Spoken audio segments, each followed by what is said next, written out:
record time. I would like to ask that we observe a minute of silence in her honor.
Okay, may her soul rest in peace. So our theme tonight is empowering Zambians in Canada. The aim of this event is to engage with the Zambian diaspora community in Canada, promote a sense of community and belonging among its Zambians in Canada, which ultimately will increase collaborations and initiatives that will ultimately benefit Zambia. It's heartwarming to see the number of people who had shown interest from the invites, from the registration. Like the registrations, I think we had more than 150 people. Probably we'll still get to see them to join later on. This event is more than just a meeting of minds. I see it as a stepping stone for shared commitment to progress, advancement, and success in your adopted country, but ultimately Zambia as well. Canada offers immense opportunities, and it's crucial that the Zambian diaspora community in Canada is equipped with the knowledge and resources to seize these opportunities. Therefore, tonight you hear from our distinguished panel of experts from within Canada on various aspects, including employment, entrepreneurship, access to financial services, educational opportunities, and building credit. We are also joined by Mr. Daniel Mumba from the Zambia National Commercial Bank, Zanaco in Zambia, who explain how the diaspora community in Canada can leverage their banking platform without having to travel and physically apply for a bank account in Zambia, thereby, making remittances much easier. Thank you very much, Mr. Mumba, for making time to join us despite the time difference. I know this is 1 a.m. on Thursday for you, so I really appreciate taking this time. I'd like to encourage everyone to participate, ask questions, and take advantage of this unique opportunity to interact with our speakers. Tonight really is all about empowerment, networking, and seizing opportunities. Finally, I would like to thank Ms. Kanza and the Queer Academy for working with the Zambia High Commission in Ottawa to organize this event, as well as Wabio and Payfi and all the speakers that are joining us tonight. Thank you very much. Yeah. Thank you so much, Mr. Pendwe, for those remarks. Without further ado, I think I did see actually someone ask if this will be shared. Yes, this meeting is being recorded and will be shared for your reference after. There'll be so many resources as well that will be supplied to you after the call. And so getting right into it with our first speaker, I think we have an issue with There we go. With our first speaker, Miss Miriam Mutale-Simmons, who will be going through, insights on how to navigate the job market here in Canada. She is a recruiter, a human resource professional, and an all-around amazing person. So take notes and ask questions as she shares with us. And over to you, Miss Miriam. Thank you for your kind words, Ms. Justina. And again, thank you so much for inviting me to present here. So am I able to share my screen? Just give me 1 second to make sure that's doable. It looks like it is. Are you able to? It looks like it. Can you see my screen? Yes, we can see your screen. Oh, perfect. Okay, so I'm not in the same screen that you're in right now. So if anybody does have any questions, Justina, you'll probably have to just let me know as we're going along. But I do understand that there's a time for question and answer at the end. But good evening, everyone. It's really nice to be able to connect and have a chance to talk to you about navigating the job market. And as you know, my name is Miriam Mutale-Simmons, and I reside in Oshawa, Ontario. I have been working in people and culture for about 10 years with a specialization in recruitment. And I also have an undergrad in sociology and anthropology and an advanced diploma in human resources management. So after having the opportunity to work for a number of like global organizations, boutique agencies, tech companies, my desire has always been to share the knowledge that I have. So I'm really excited to go through this session. Feel free to ask questions. The time is probably going to go a little bit quicker than I would like, but I'll definitely do my best to get all of the information shared with you as we are going along. So, congratulations. You've already bet on yourself and you have made a huge transition in moving to Canada. So you have already taken a great risk and bet on yourself. You have bet on your dreams. And, for the folks on this call that are looking for a new role, I know it can be very challenging. It can be a frustrating time in a person's life looking for a new job, especially after a big transition. And, sometimes it can really take anywhere from 3 months, 6 months, 9 months, 12 months, even 18 months plus, to land a role that you really like. And, hopefully as we go through this session, there might be some tips that you haven't heard yet or some tips that you have heard and, are just getting a nice refresher on how to kind of boost your job search. So I would like to take some of this time just to highlight what we'll cover. Preparation equals opportunity, leveraging job search tools, and the power of networking are a highlight of some of the things that we'll be covering in this session. In terms of preparation and opportunity, luck is what happens when preparation meets opportunity. And I've always really liked this quote because I just feel that the more prepared that we are as we go into our job search, the better the result. Even if it might take time, making sure you have the tools that you need to prepare is what is going to equal success. And sometimes it looks like people are really lucky, when they land amazing roles. But what we don't know is that they have put in a lot of time and a lot of effort to land a role, that will make a difference in their career. There are a few things that we will touch on as some areas that you might want to think about as you're going through your job search.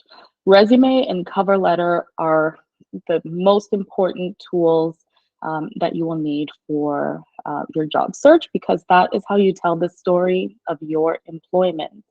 And in Canada, unless you're applying for roles in academia or maybe in the medical field or yeah, I would say that those are the primary industries, maybe even very senior roles. We really don't call a resume a CV. And I know that sometimes, you know, outside of Canada, we call a resume a CV. But here in Canada, it's a resume, and it's typically about 1 to 2 pages long, depending on how much experience you have. If you are very senior, your resume might be 3 pages, but that is probably, you know, a career that's spanning 10 plus. And in terms of a cover letter, having a cover letter, you want to keep that around about a page, typically. Using technology to your advantage is so important. You know, with tools like ChatGPT and other resume builders like Canva or Wonder in AI, it will allow you to build a resume that employers would gravitate towards. So another difference that, you know, most of you have already noticed is that in Canada, we don't list bio data like our height, marital status, our religion, you know, social insurance or identification numbers. Even things like our address have been cut down a lot. Now on our resume and cover letters, you might just put the area where you live.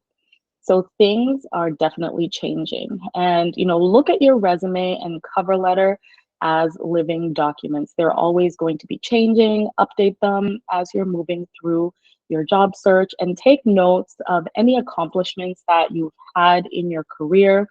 I know sometimes it can be a little bit hard to reflect on our own career and think, okay, what have I done? I've just been doing my job. But sometimes even talking through your career with another person will help jog your memory so that you can start thinking about the accomplishments that you've made in your career and ways that you have contributed to other organizations that would be really beneficial as you're going through your job search. And I do just want to highlight that leveraging job search tools is not cheating. You know, feel free to copy and paste documents like job descriptions and your resume, for example, into ChatGPT, and ask ChatGPT to customize a resume or a cover letter for you. It's always recommended that you make adjustments and edits because it is making a more standard document.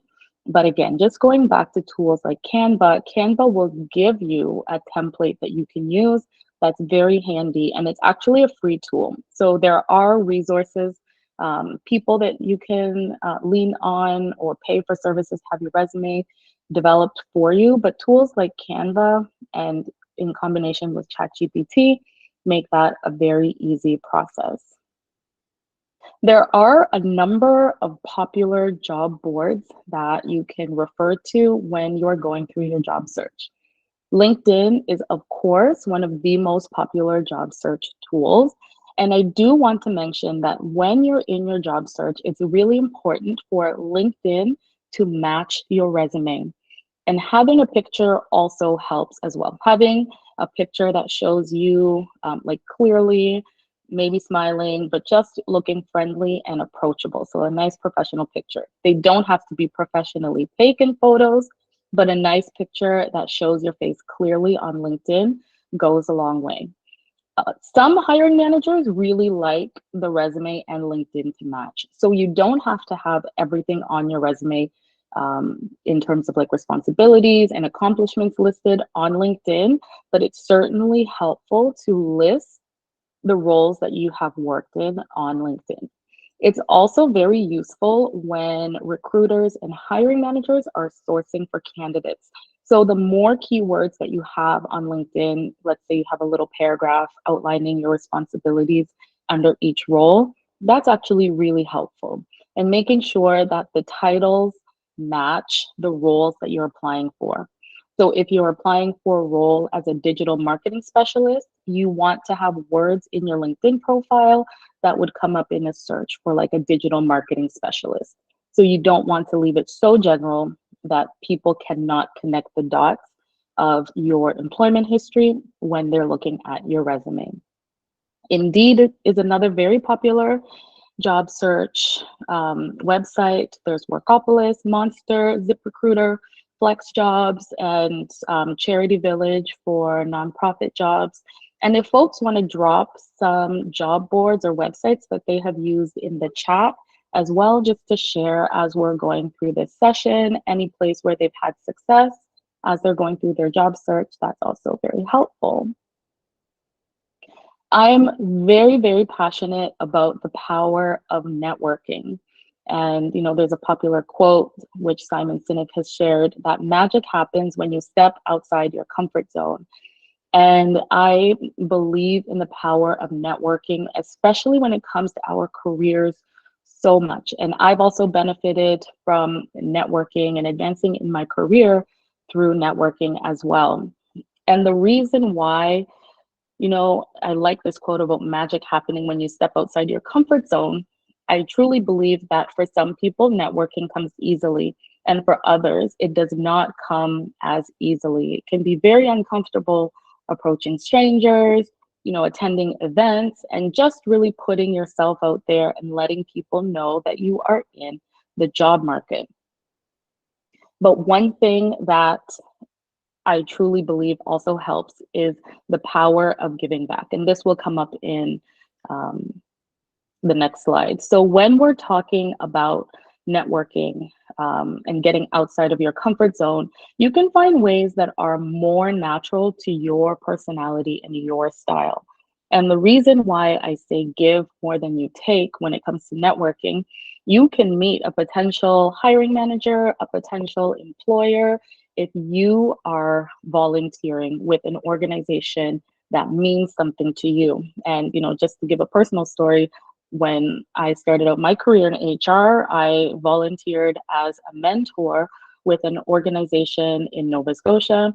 And I actually ended up meeting my old boss and now mentor of sorts for myself in that same space where I was volunteering. So we were both giving our time to help other people. And I ended up making a great connection with her and we stayed in touch. And over the course of about 5 months, we would have touch base points periodically, sometimes in person, sometimes on the phone. And when an opportunity on her team came up, she let me know and I interviewed for the role and I was hired for the role. And, you know, modeling that throughout my career has just been very beneficial. Anytime I'm interacting with people, being very professional, being kind, you know, treating others the way that I would like to be treated. And of course, doing a great job at the role that you have been hired for goes so far. It almost, you know, sometimes goes before you. So, you know, continuing to conduct yourself at the highest level of integrity does so much for your career. And finding areas where you can volunteer. If you're interested in education or in tech, or if you're a newcomer, there's lots of organizations that you can Google online and find ways to either participate or volunteer. You can also connect with people you admire on LinkedIn or people who are working in your top companies of choice. So sometimes, you know, it helps to kind of make a list and say, okay, well, these are my top 10 companies I would love to work in one of these organizations. And periodically send a message to somebody who's working in the role that you would like to be working in. And instead of asking them for a job, you might want to ask for a quick call just to pick their brain, you know, find out how they're enjoying their role, because you're looking to learn more about the industry that you're in. People are very open if they have the time to help, but it is a little bit harder sometimes if people, and I receive them, you know, consistently as well. I'm looking for a job, I'm looking for a job, I'm looking for a job. You know, that can be a lot harder to navigate for the people that you're trying to network with. But if you know, maybe change the mindset a little bit and start reaching out to people to learn, you know, how did you land this role? What has worked for you in your career? What are some education courses that I could take to supplement my career or my current experience as I'm navigating the job search? So people are pretty open. And if people don't have the time to connect with you, that's okay, because everybody's quite busy and the connections that you have will come naturally. So checking with people periodically on LinkedIn is really helpful, especially if they're working in a role that you're interested in working in. And when people connect with you, do the courteous thing, send a short text, a short message, just thanking them for the time that they have committed with you. And when you eventually land the role that you have been dreaming of or that you've been working to land, try to remember to pay it forward, because when you were in that, space looking for a new role and people were happy to spend time with you to share a little bit more about their experience, to assist you in your job search, it goes a long way, and also paying it forward when other people reach out to you as well. In terms of starting over and transitioning in a new country, it can be very daunting. And, one thing that I will say, and I've also experienced it as well in my career, be prepared to rebuild your career. What might feel like a bit of a setback is actually a setup for your next opportunity. So maybe you have to take a junior role, when you've come over here, or maybe you finished your studies and you thought you were going to land, a great paying job in your city, and you realize, okay, I'm starting out a little bit more at a junior level than I expected. And that's okay, because once you gain even 6 months of experience in a role adds so much in terms of what you gain. So taking a junior role for about 6 months, whether it's in title or in salary, maybe it's even a contract role. What you gain in taking an opportunity like that far exceeds, declining opportunities that you feel are not senior enough, or extending the time that you're in your job search. Because what happens, once you land a role, you start to build confidence. You're not as stressed as you're going through the process. You're gaining valuable experience and, gaining valuable contacts. So considering roles that are a little bit more junior in salary and in title would also benefit your job search. If you do take a contract role, it's recommended that you finish the contract, before jumping around, just to build that credibility and trust with an employer. It's very important. References are a very important thing that will follow you throughout your career, and you want people to be saying good things about you. So if you are in a contract role and let's say you have 6 months left, kind of ending that contract, sometimes it can be a little bit challenging for the employer. Obviously, if it's your dream role, yes, you have to leave the contract. But if you are taking, a contract role, it is recommended that, you follow that commitment through and complete the contract. But I do just want to encourage folks here that it's okay to take a little bit of a step back, because it will absolutely set you up for your next opportunity. And I really love this quote by Nelson Mandela: "I never lose, I either win or learn."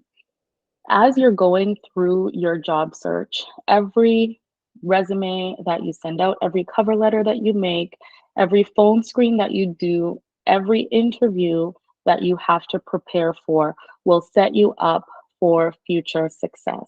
So even if you don't land a role and it starts to get frustrating, just remember that this is a learning opportunity.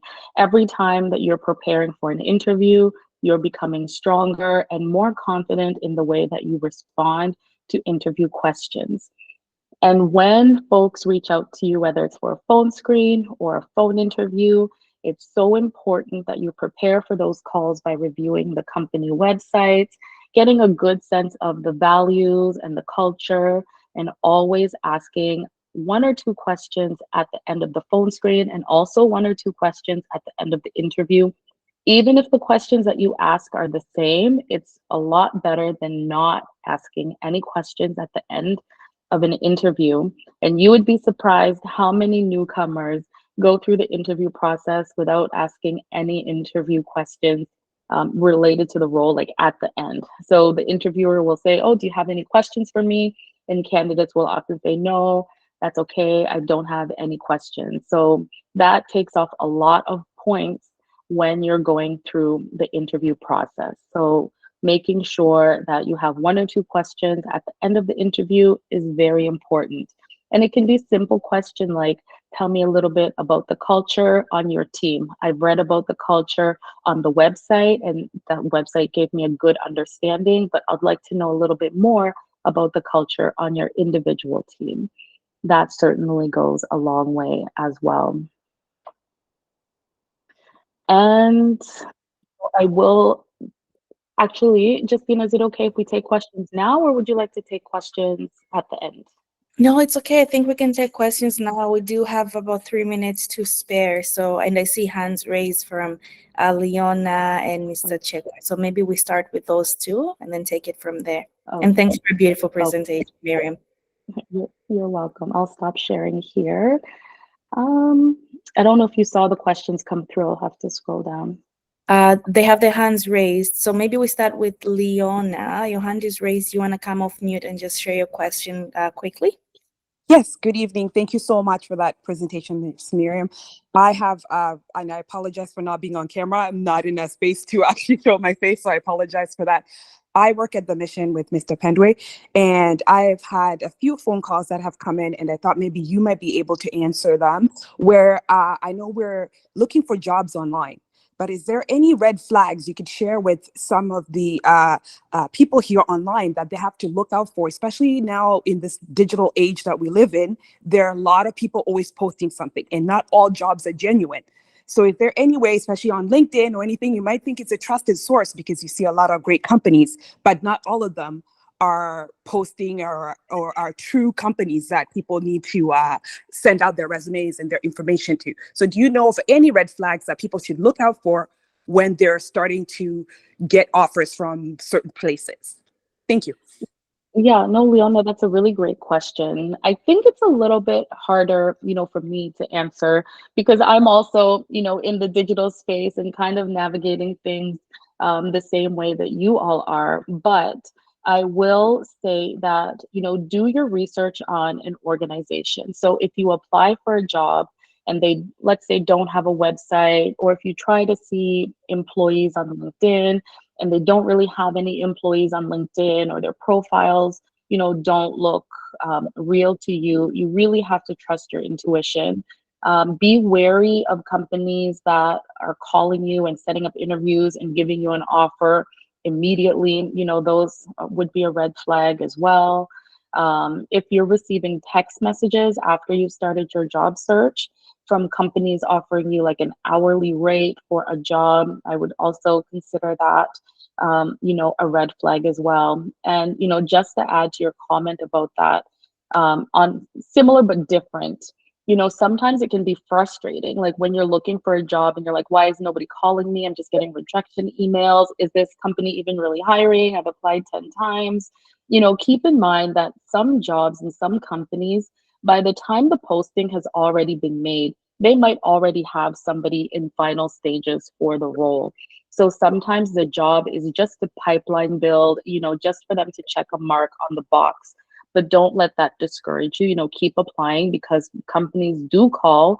The market is just extremely competitive right now. And it's a tough market for everybody, whether you're a newcomer or you're established in the job search. Finding a new role is very difficult. But just be smart about your search and do your research on companies, especially if something doesn't sit right with you. Maybe verify it, with somebody else. Maybe have another call, maybe with somebody in the organization. Ask them to call you or email you or set up a time. And, instead of giving out your phone number, a lot of people do calls via Zoom or via Google Meet. Like they do a lot of phone screens that way. And I do see a comment from Lisa that I also just want to highlight, that there will be times when recruiters do reach out to you for a role and it is very exciting. But even if that opportunity is not the one for you, whether you get a phone screen or interview with the organization, exactly like what she has written, stay connected to that recruiter, because if you have a good call with them and there's an opportunity when they do receive a role that might be a good fit for you, they'll reach out to you again, and that might be an opportunity for you to be considered for. I do see one more hand raised. Is it okay for us to take it? Yes. Okay. All right, Ngoza, go ahead.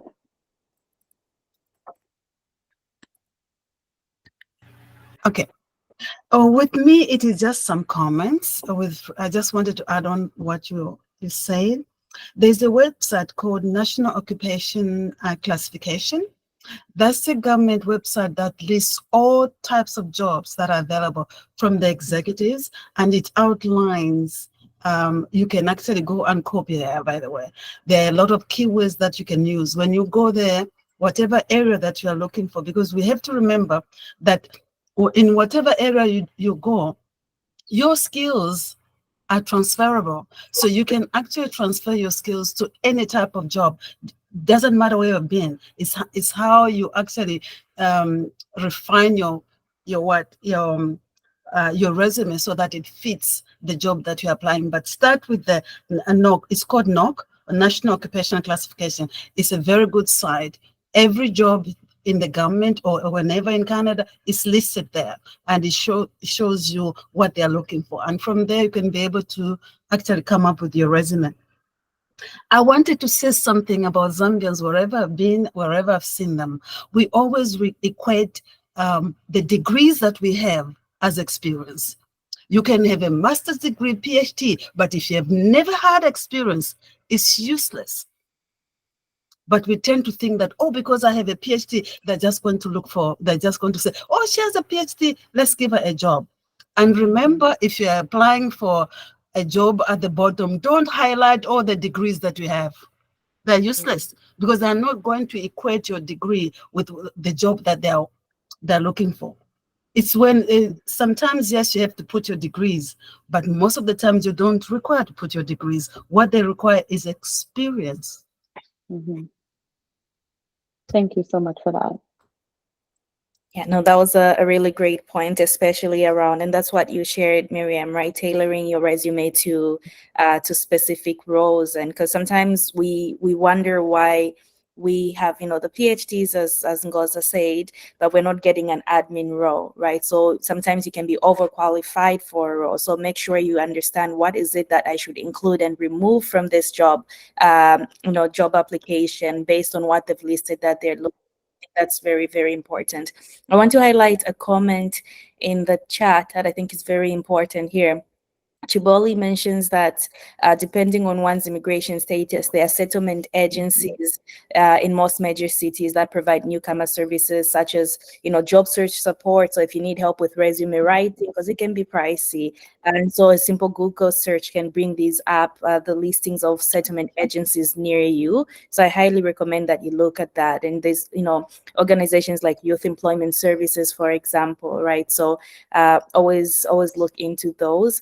And also, in addition to what Ngoza said around making sure you have experience, because I think that the credentials and the micro credentials are very important. But what's equally important is the experience that you can use to back up those credentials. And sometimes you have to, take low jobs, so to say, entry-level jobs, whether it is an internship. I know there's a Canada summer jobs or whatever it is that is in alignment with where you're at in your career journey, but also look for ways to create experience for yourself. I think this is especially important when you have a skill that can be applicable to different areas. If you're a marketer, are you able to reach out to maybe 2 Zambian entrepreneurs and say, hey, I'm going to do some marketing services for you so I can build a portfolio for myself and I can use this as experience in my job search. That has come in very handy even for me. I think that's how I was able to launch my career, was through leveraging some of the projects that I had worked on outside of a formal job to then say I can transfer those skills to a formal job. So in the interest of time, though, I know we've got a few hands raised. So I'll move on to the next speaker and we can come back to the questions. And so our next speaker is my friend Dismas, joining us from, well, he's Kenyan, but joining us from Toronto. And he works with Team Kartik, and this is an organization, the education consultants that are working with the government and specific colleges in Ontario that offer government funding to acquire credentials to improve your employability. So we've talked of experience being one thing that you have to have, but another one sometimes is micro credentials and credentials, especially when you're pivoting careers. So they can support you take online and hybrid programs across multiple Ontario colleges and also support government funding for that. So on that note, Dismas, my friend, I'll pass it over to you. and then we'll go from there. I'll share your slides on your behalf. So let me just switch screens, but you can get started, Dismas, if you're still with us. Yes. First of all, good evening to everyone from where you are. And this is a great evening for us to come together, especially as Africans and most importantly, people from Zambia. This is a step towards the future. And I want to say thank you to Okwera Academy for this, for what you're doing to the community. Justina, thank you very much. And also to your High Commission for supporting such initiatives. Secondly, I'd like to pass my condolences to the family that lost someone, and we are together in this, so please receive our condolences. So moving forward into today's discussion, which is more on empowering Zambians in Canada. Ideally, as immigrants, when you come here, for you to move on to the next step, what matters mostly is we are here to look for money. And for you to look for money, what matters the most is your job or your business. But what qualifications do you have? What experience do you have? And I'll start by saying something that Miriam mentioned. Miriam talked of being prepared to rebuild your career. Being that we're coming from somewhere, coming to a new country, it means that we need to rebuild our careers. So us as Team Katik, we are education consultants that we work closely with the Ministry of Education and all academic institutions across Canada. And what we do is ideally to just help you transition into the Canadian education system and be able to get a successful career path. Say, for instance, back home, you had this degree, you had this certificate, you had this PhD, but coming here, it's a different ballgame. And Ngoza, if I'm right, Ngoza talked of you coming here with your experience and you're trying to put it in your resume.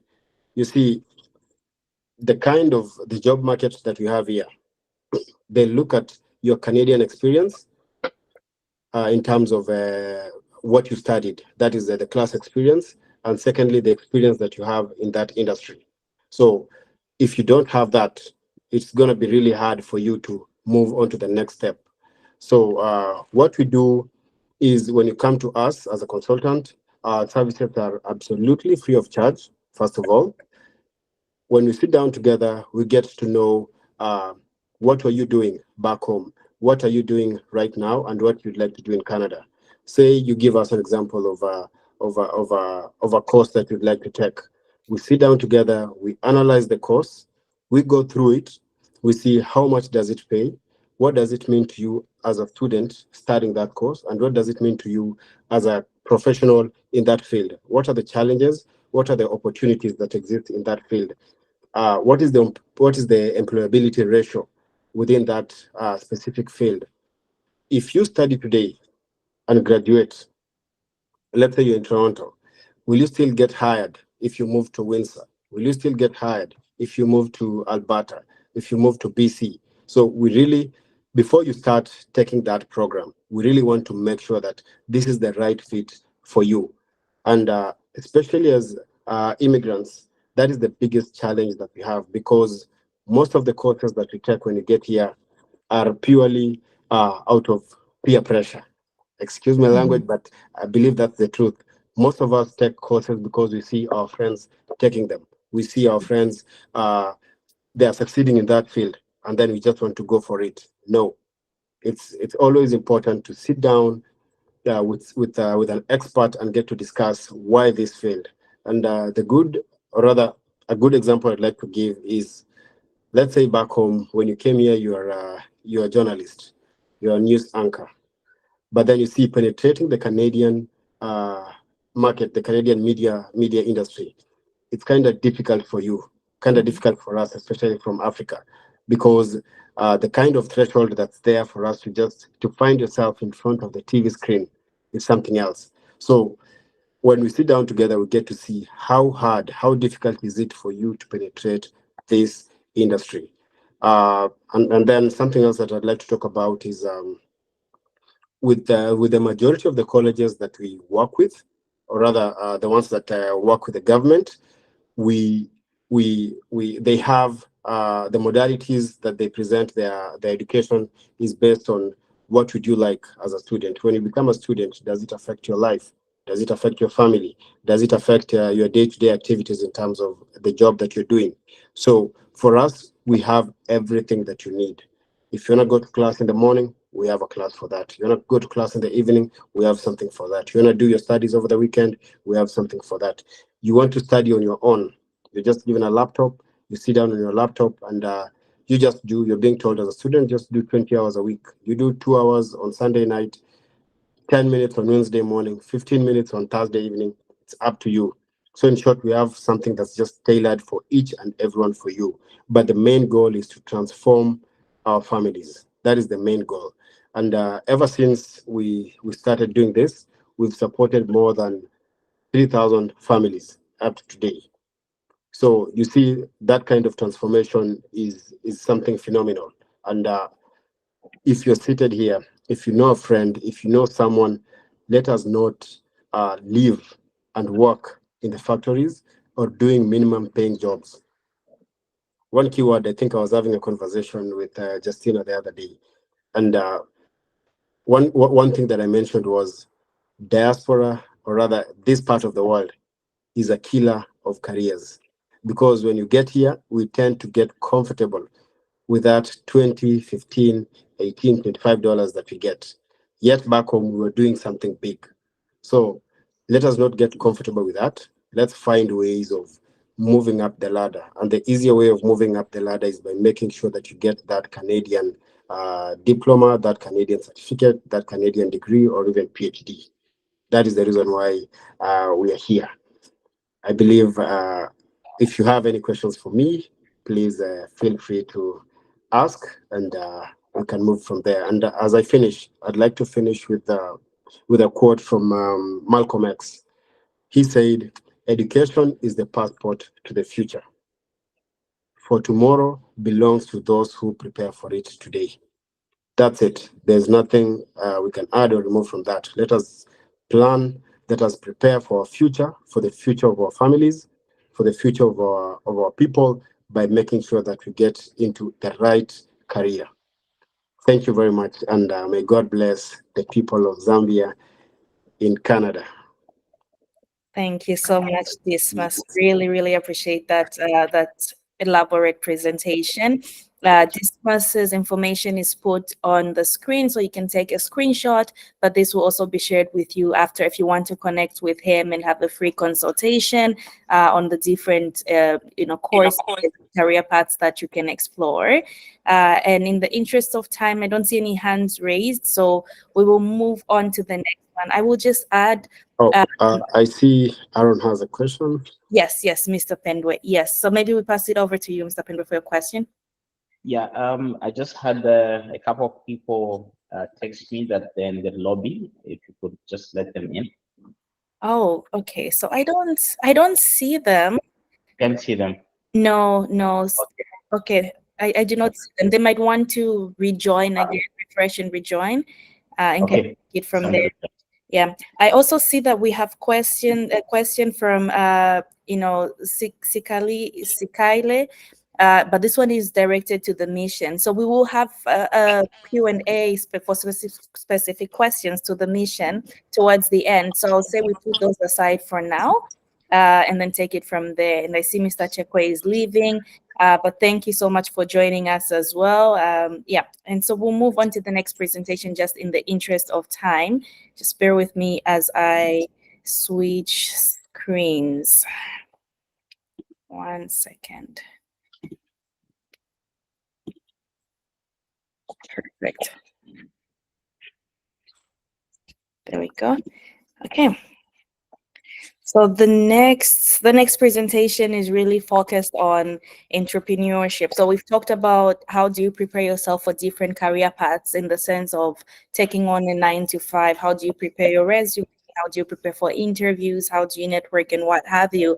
But I know that above everything else, Zambians are hustlers at heart, that we are entrepreneurs at heart. So I want for us to also explore ways that we can build business Canada, and even migrate some of our businesses that we have in Zambia to the Canadian space. So I'll be leading this presentation. As I've shared before, and perhaps for those that have just joined, my name is Justina Kanza. So I am the founder and executive director of Okwera Academy. So we're a non-for-profit career accelerator. We do a lot of capacity building workshops and initiatives like this. But I'm also a founder of a recruitment firm.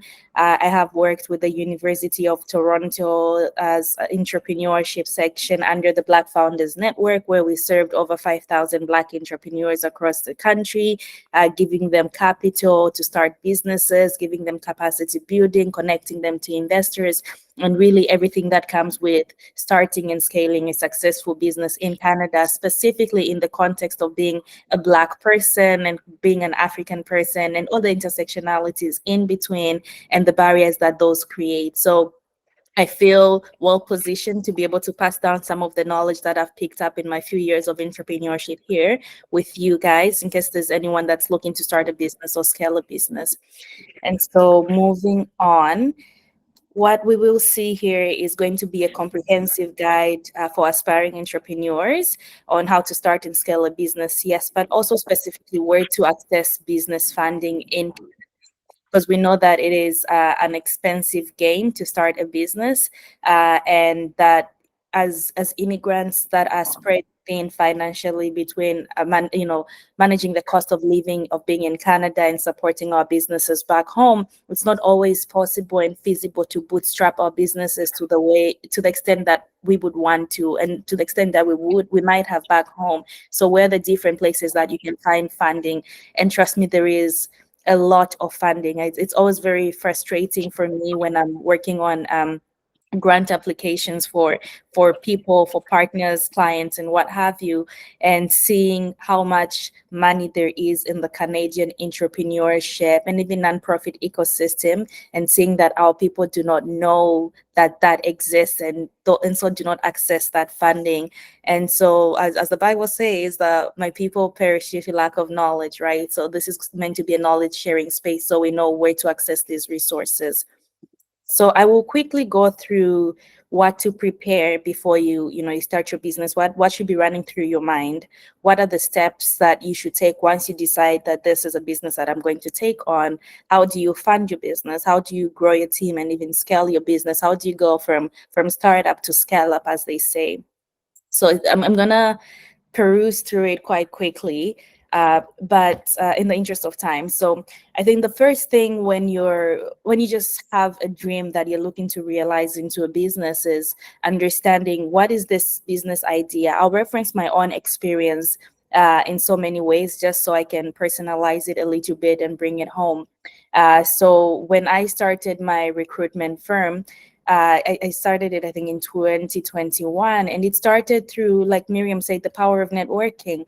I was looking for a job at the time. I was looking to break into tech. I had just completed completing my undergraduate degree at the University of Toronto, where I studied and specialized in African studies, and especially in entrepreneurship in the African context. So I was looking to then leverage my education into breaking into the workforce, but that was also at a time where breaking into tech was very popular, and I wanted to break into tech, but I didn't have the technical background. So I started to leverage the power of networking, as Miriam had shared, and I joined this community. It's called BPTN, the Black Professionals in Tech Network. I actually recommend it for anyone who's a professional in Canada and looking to access different resources. They offer free courses, free boot camps for folks that are looking to get into, I think, full stack development and technical stuff like that. And then they also offer fully paid work placements with TD and other of their partners. But I joined this organization, and as I was networking, I met a recruiter who was hiring for an engineer.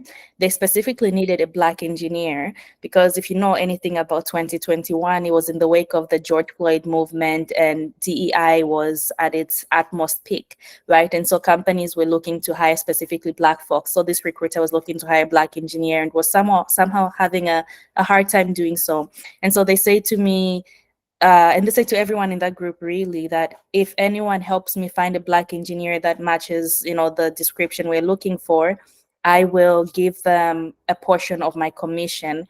Now, I was very broke. I was a broke student at the time. I didn't know anything about recruitment, but once she mentioned the money, I was like, I'm gonna learn how to recruit, and I'll find this person for you. So I got into, you know, talent sourcing. I went to LinkedIn. I created a proper job description. I started reaching out to people saying, job opportunity available here, and kind of identified that was a problem, though, right? There was a problem and an opportunity. Most problems are opportunities. There was an opportunity there for a business to emerge, because if this one recruiter had an issue accessing Black talent, how many other recruiters had the same problem, right? So my business idea came out of that. And so what was, when you're coming up with your business idea and preparing to launch your business, you want to identify what your unique selling point is. And so my unique selling point was going to be my positionality, that I can connect you to well-qualified Black talent because I have this network of Black talent that I can connect you to.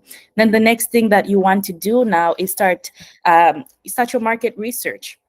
Now you want to identify who's your target customer. They call them the ICP, your ideal customer profile. Where do they reside?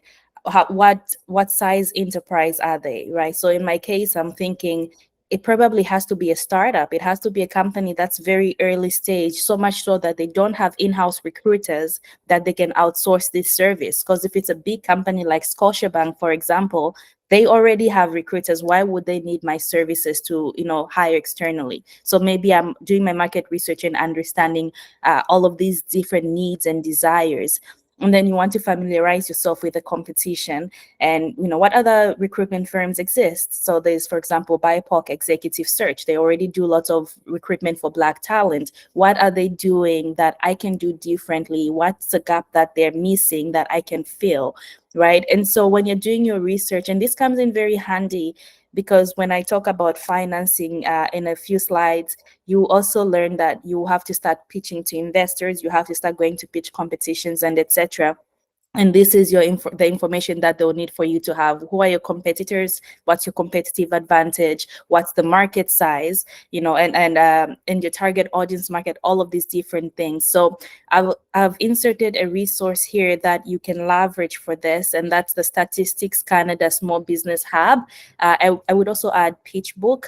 But these are resources where you can go and actually do research on the different competitors, the market that you're getting into, even different research that already exists, because you never want to reinvent the wheel. And you want to save your time, you want to save your bandwidth. Someone has already done a lot of this research. So understand the research that already exists on the market and leverage that and do your own secondary research if needed. So I would add that there. And I would also insert university libraries or libraries of any sort as a place to do your research as part of preparation. And now another thing you want to do is you want to think of, it's a bit early, but you want to think of, okay, how am I going to finance this business? Actually, before that, you want to think of, is this a business that needs financing right off the start?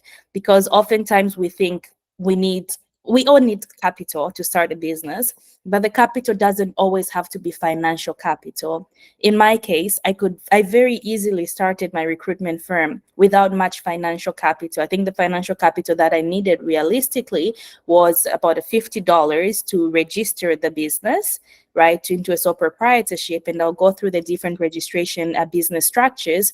And I needed maybe $10 per month to maintain a website, and I just needed a basic website or whatever it is that was there. So you want to identify what capital you need.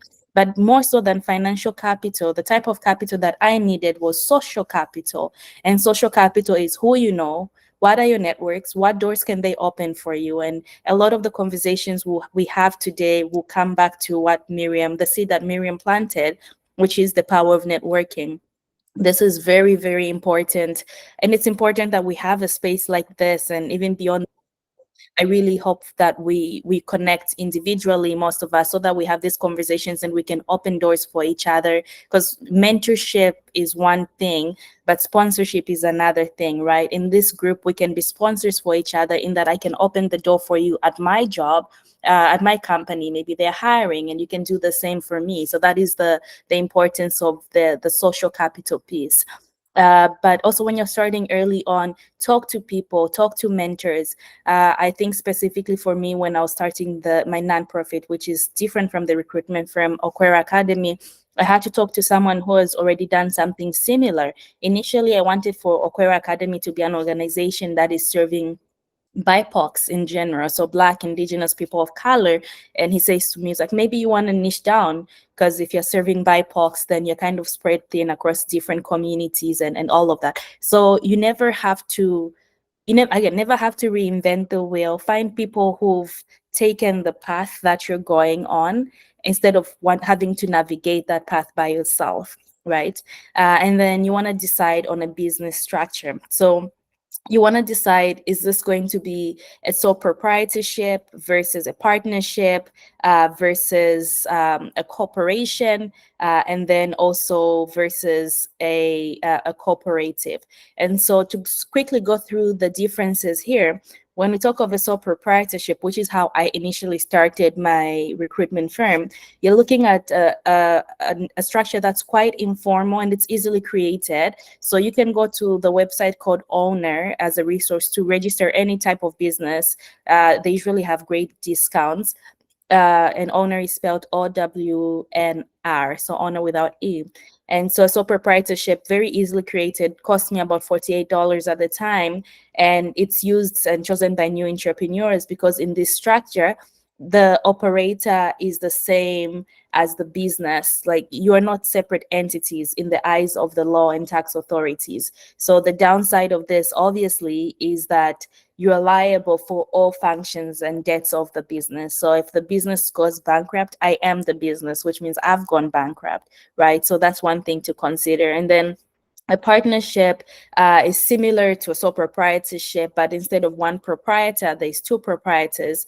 And so there's no legal structure, but partners are also, in a contractual agreement amongst themselves, and they govern the sharing of revenues, expenses, and etc. And then a corporation, which is what I would say is most preferred, especially as your company is legalizing and growing, is when you incorporate your business. So you create ownership shares, which produces a taxation and legal distance between the company and its shareholders. So you are separate from the company.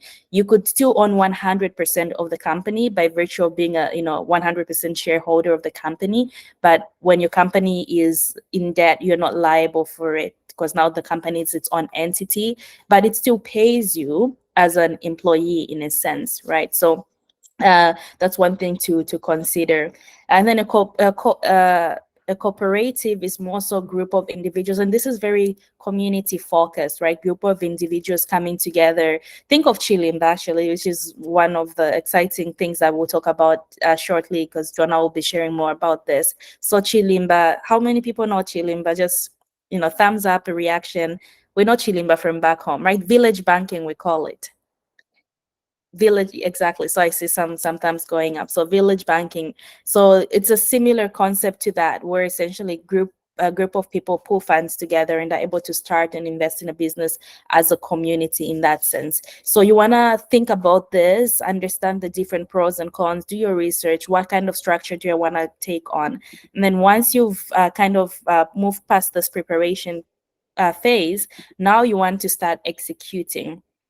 Now you want to start actioning. So the first step is, obviously, you've decided you're going with a sole proprietorship as an example. Now you want to register that business. You want to select a unique business name, and the business name should ideally be unique in that no other business should already have that name. So you can do a name search via the newly upgraded automated name search. It's called NUAS for short.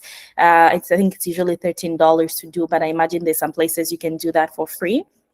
And also make sure that your name is descriptive of what your company does. So Okwera recruitment firm, so you know that we recruit.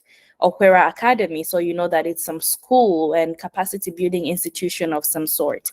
And then you want to register your business via the structure that you've chosen. So I've added resources here, owner being one of them, so you can make a very easy registration. They do all the articles of incorporation for you. If you're incorporating, it usually costs for upwards of $400, but if you use owner, I think they have a $300 discount, so it's very discounted. And then the Government of Canada website, obviously. And then depending on the different business type, there's certain licenses and permits that you might need to have. So if you're a food business or an alcohol business, there's some certifications that you might need to have. So I've added a resource called BizPal. It's on the screen where you can just research, input your type of business there, and it will bring up the licenses that you need and then where to get them as well. And then intellectual property is something that, unfortunately, I think as a community, not just Zambian community, Black community, we don't talk about enough.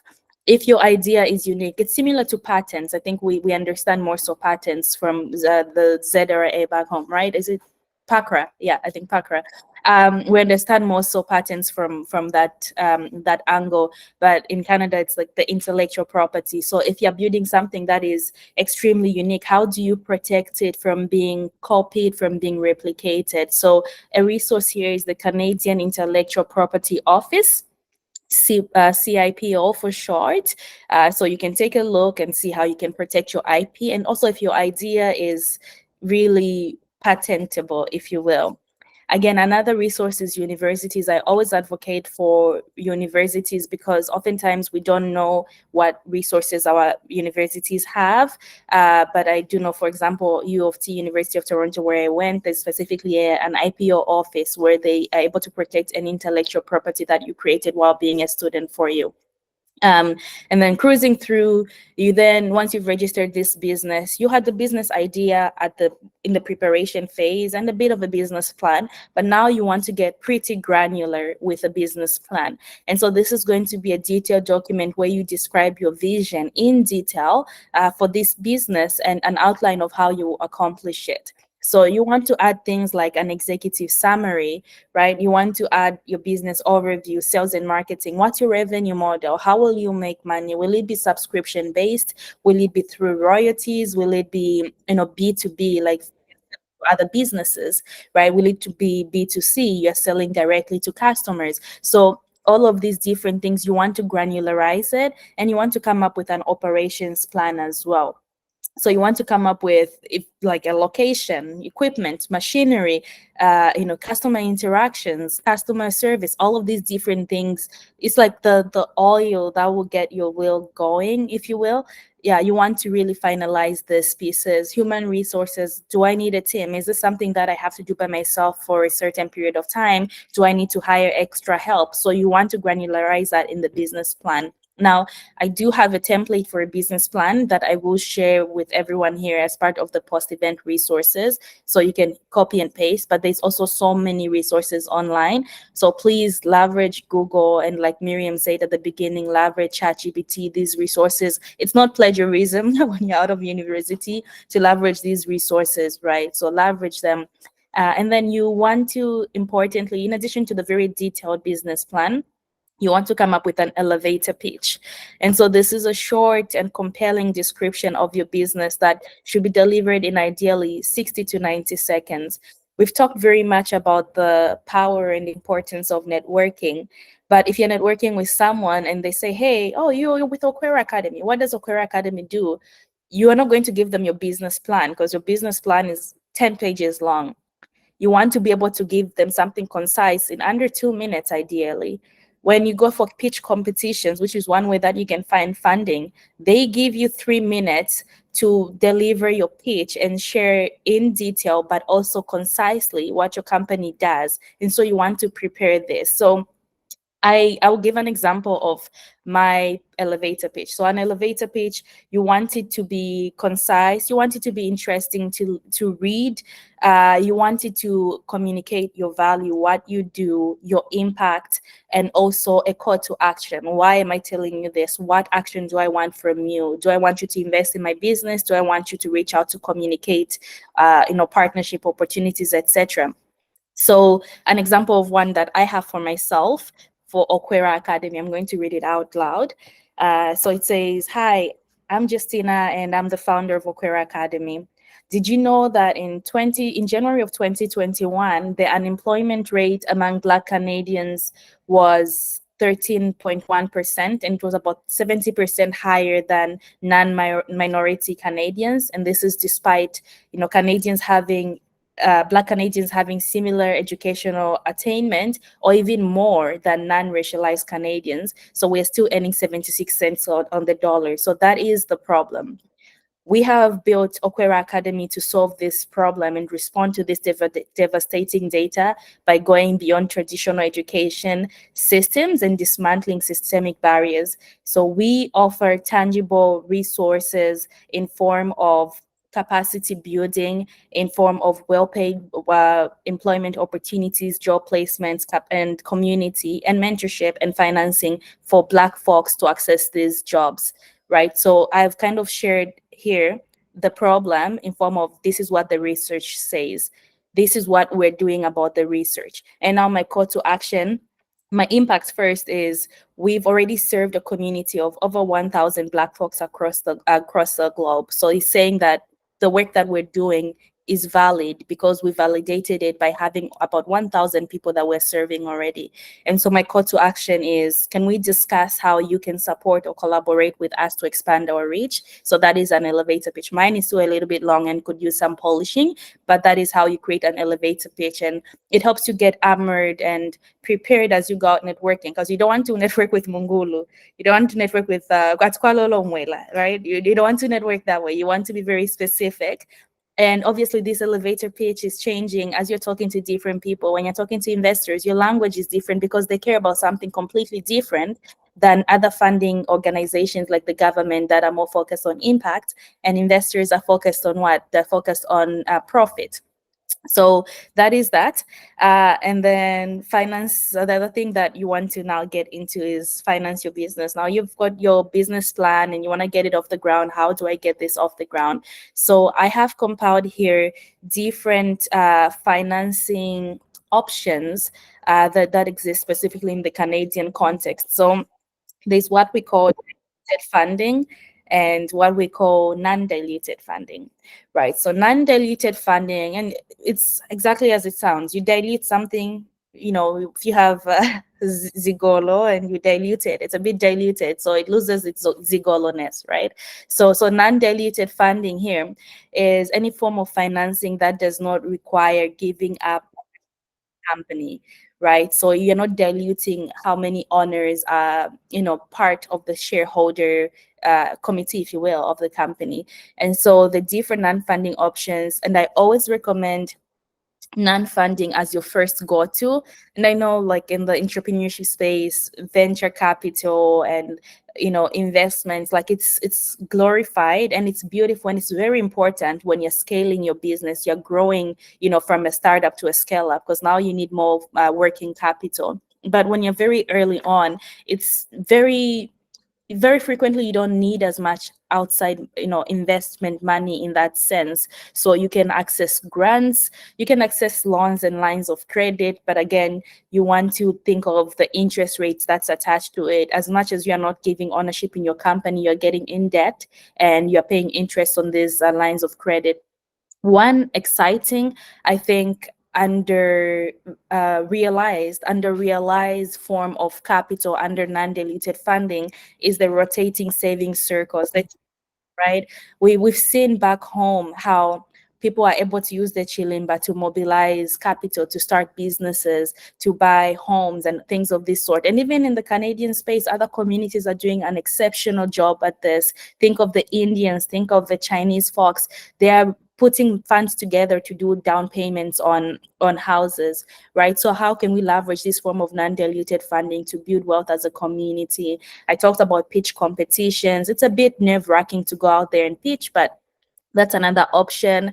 Bootstrapping, if you can afford it, is another option as well. But also it can be revenue, like you make a little bit of money, reinvest it into the business, etc. And crowdfunding, where, you know, think GoFundMe, get, you know, friends and family to pitch in and help. And so a resource that I absolutely love, it's called Happily AI. I didn't spell it well, so I'll change that and I'll put it in the chat shortly.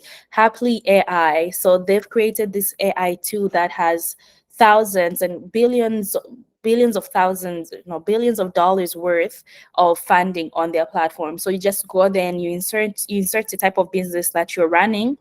And then from there, they can come up with the different grants that you can apply for in Canada, across the globe, really. The same with the Canada Business Benefits Finder, but also with Okwera Academy, our organization. So one thing that we do is every week we compile, we call it our Opportunities Corner. We compile a list of different grants that are open, events that are happening that you can go and network at, job opportunities that you can apply to, scholarships you can apply to, and there's a fresh list every week. And so I will put again shortly in the chat where you can access these resources. Now, diluted funding, this is like I said, you're diluting your ownership of the company. And so it's investments that are made in return for a share of the company of your business. While you don't have to repay, you know, the exact amount of investments that's made, the investor will have a keen interest in the decision making of the company. So you think of them as an extension of your team to some extent, but they also need profit from that, right? Because that is why they are giving you the capital, so they can benefit and profit share with you. And so there's different types of diluted funding. They call them angel investors. So these are like, you know, the wealthy individuals who just want to invest directly in a startup. And you can see these on the NACO. It's called NACO, National Angels Capital Organization. It's the biggest organization of rich people in Canada who are looking to invest in businesses. I sat on their committee for their women's initiative, Women's Entrepreneur and Investments Initiative, sometime last year. So if there's ever any connections or doors I can open for NACO, please let me know. And then for venture capital, I don't even think I'm the most qualified person to speak on this, because the two folks that I'll bring up shortly, Jonah and then Sheon from Wovio and Payfi, respectfully, these are folks that have built successful businesses in Canada and have leveraged venture capital to really scale their businesses. So maybe, I know they are talking about something completely different, but maybe they can touch on how best to access venture capital funding. But this is essentially, you know, money that's provided by venture firms, especially to early stage companies with high growth potential. And so you can find these VCs again through lots of networking, but also platforms like Crunchbase, PitchBook, and AngelList. I see someone doing something exciting in the chat, which is adding our LinkedIns. Please, yes, let's do that. Let's continue to add our LinkedIns and connect each other, or whatever social media platform, and connect with each other from there. Yeah, and so I believe that is it from me.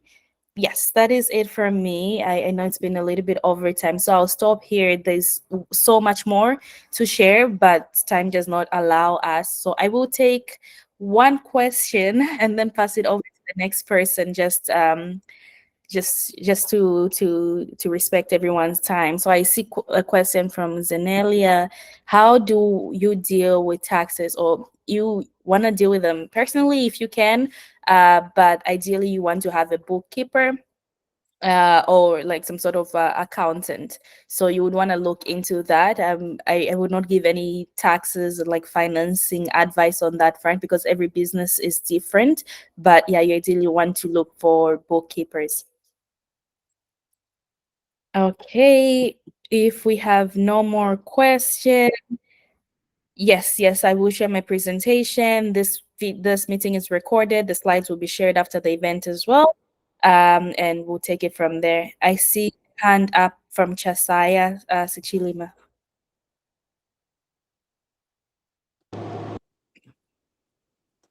Oh, yeah, you know what? There's something happening to my, so I'll just take the video off. But first of all, I want to thank the High Commission for this initiative. And of course, your presentation, it's amazing. I'm going through a space right now where I've created business organically. I've just been accepted to a business boot camp, and I've learned a lot where gaps in my business are being addressed. So, just to have the knowledge that you are saying and finding the gaps that even as individuals from Africa right now face is amazing. I'm learning so much, and it's almost like even this presentation has just added to what I'm doing. So, thank you very much. I'll talk more at the end, but thank you so much. Thank you. Thank you so much, Chesaya. Thank you, much appreciated. All right, I will pass it over now to Mr. Jonah, who will walk us through how to leverage, they call them rotating saving circles here, but we know them as Chilimba and village banking.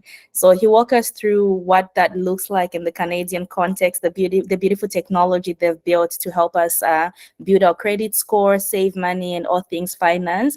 And Jonah, if you can also talk a little bit about the VC side of it. I know it's out of scope, but it will be exciting for some entrepreneurs here to see some amazing, wonderful Zambian founders like yourselves that have received millions of dollars of investment funding.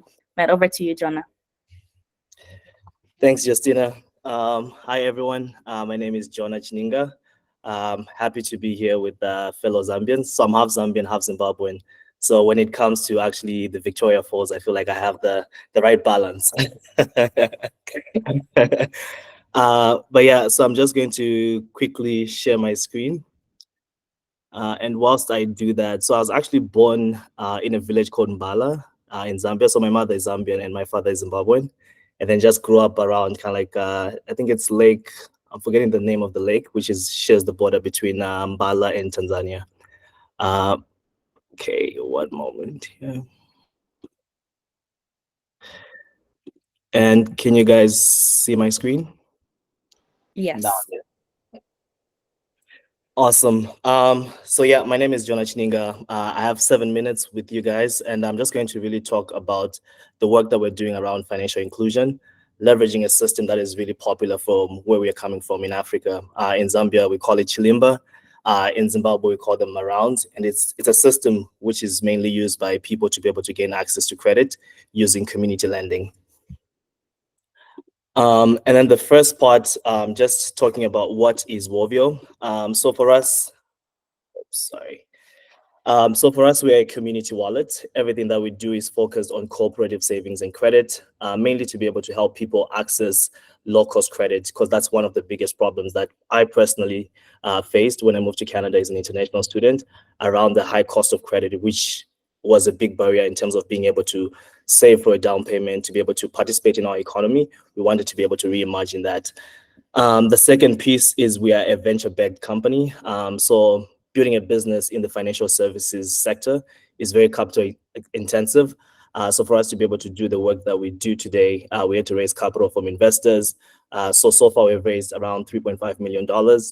We're backed by Relay Ventures. We're also backed by BKR Capital, which is a fund that is specifically focused on Black founders. So if anyone is here would like an introduction, that's something that I'm happy to do. And in terms of the infrastructure, we work with Equifax, Volpay, and then some credit unions, mainly focused on expanding access to low-cost credit. And the biggest reason why we do the work that we do is really around the immigrant dream. So if you guys know, in Canada, there are 9 million people who have credit scores under 700. So we're coming from savings-driven economies, coming into a credit-driven economy such as Canada. And one of the biggest challenges, one, it takes time to build credit. And then also during that process, it's very expensive to be able to access credit. So for example, if you use a credit card, you use that cash advance, you're charged over 19% in interest fees. And sometimes when you want to be able to access other services, your options are really limited to payday loans, as well as lenders such as Easy Financial. And to put that into perspective, annually, these individuals are paying $62 billion in interest fees. And majority of them are immigrants to Canada. These are people who came here with dreams to be able to empower themselves and their families. These are people who came to be able to make a better living for themselves, but then most of their income that they're working is going to servicing credit. And every time that they have to access credit, they're paying over 25% to 47% in interest fees, which is really a big barrier that stops people from actually achieving their dreams. And as an alternative, we saw that most communities, immigrant communities, were using this Chilimba system, usually in English is known as rotating savings, whereby communities were pulling capital together and using their own capital as a credit facility. So in a Canadian context, this could be a credit union. In a community, informal communities, these are called Roscas. So this is an example of how Nigerian mothers in Ontario were using this system to be able to access credit. So it was a community of 1,000 members, and these 1,000 members were pulling in funds together, I think totaling around $200,000 every year. And then they were using it to be able to empower themselves around their businesses, around household expenses. It was a system that enabled them to gain access to interest-free credits. But one of the biggest challenges that they had was this system was not recognized in Canada. So they were using WhatsApp, Interact e-transfers to be able to move money. And then with our banking system, they were having compliance and credit risk issues. So one of the things that you mainly hear as an issue is kind of like what happens when someone doesn't repay, right? So that was some of the issues that they were experiencing that for us, we saw as an opportunity to be able to empower the system to enable them to do more. And talking to them to be able to understand why they were using the systems, I think one of the biggest insights was their why, right? Why save with a bank that you can't borrow from was the biggest thing that for them enabled them and pushed them to be able to use the systems, even as they were coming to Canada and developing these big communities as a way to access credits. And looking at that, we developed a community wallet that enables people to be able to leverage the same system, but enabling them to be able to build credit history using it. So in this picture, you can be able to see it's a group of 10 people. They're putting $100 each every month, and then one person is getting access to the big lump sum. For us, we take care of the credit risk. So if someone doesn't repay, Warvio steps in to be able to cover that. And then the second piece is using and partnering with Equifax to enable them to access credits. Oops. Sorry, that's a fire alarm. We actually can't hear the fire alarm as much, Jonas, so you get to keep going. Good? Yeah. Wow. Sounds good. So through our product, people are able to create a community. So they can be able to create a community where they can invite their members and then be able to create accounts. And then the second piece is you're able to create this group savings through the platform. So this is kind of like how the product looks like, and you're able to leverage it as a way to access interest-free credit. Our main objective is focused on reducing the cost of borrowing to actually empower people to be able to do more with their funds. This could be international students who sometimes, when they have an emergency, they don't have any options to be able to access credit. They're able to access this system to pay tuition. This could also be a system whereby people want to be able to access the down payment for their first home, which is a big barrier in Canada in terms of how are you able to save that big lump sum when the average... Your attention, please. We have an alarm situation. We can hear that. For further instructions. So when the average down payment is around $35,000, people are using the system to be able to do that. So that's changing the way that they can be able to engage within their communities. Stand by for further instructions. And then this is a quick demo of how the product looks like, and then how people are able to leverage it. So a community could either be 10 people all the way to 100 people or 1,000 people within the communities, and they're able to create different groups, and groups are limited to 20 people and up to $10,000. So through the product, we automate the payments, we automate the credit reporting so that you can be able to do more with that system. And then one of the biggest pieces is once you're using the system and you're in good standing, if you ever have an emergency, you can be able to borrow money to be able to bridge those gaps. So that's kind of like how we're looking to be able to empower immigrant communities to do more with their money using systems that is familiar within their communities. And I think one case study was the NMIO community. So this is one of the communities that we're working with. It's based in Ontario. And then when they were doing this informally, they were doing around $200,000 in transaction volume. And since they started using Wovio, they're almost doing $700,000 in transactions within their membership. Your attention, And then by please. using this system, We they've have been an able to alarm save situation a in the total of building. Please stand $155,000 by in for interest further fees instructions. that they could have paid. So that's kind of like how people are leveraging group Your savings attention. to be able to bridge that Your gap. attention, please. We have an alarm And situation the last in piece the is building. we're just doing Please stand by a for giveaway. further instructions. So this is a QR code that leads you to a Google form, whereby if you're interested in learning more about Wovio, you can be able to scan it. And then everyone who signs up to that Google form, we can be able to send more information and you stand a chance to be able to win $300. And yeah, that's pretty much it. Thank you, Jonah. Thank you. I wonder if we can go back to the slide with the QR code and just hold it for a couple of seconds so folks can scan, put in your information, and even as part of post-event resources, we'll share a little bit more about Wovio so you can take a look at the product, sign up. We already have a Zambians in Canada organization community on the platform, so you can start your chilimbas as soon as you like. But we also have a little bit of a giveaway, $300 for one lucky winner that signs up. So please scan this QR code. If we have a link that we can also add to the chat, Jonah, that'll be much appreciated. Your attention, please. We'll take a couple of questions. In the building. It's you, Jonah, because someone is asking for your attention in the background. And yeah, I think there's Missy's hand that's raised for, maybe we take one question before we move on. Missy?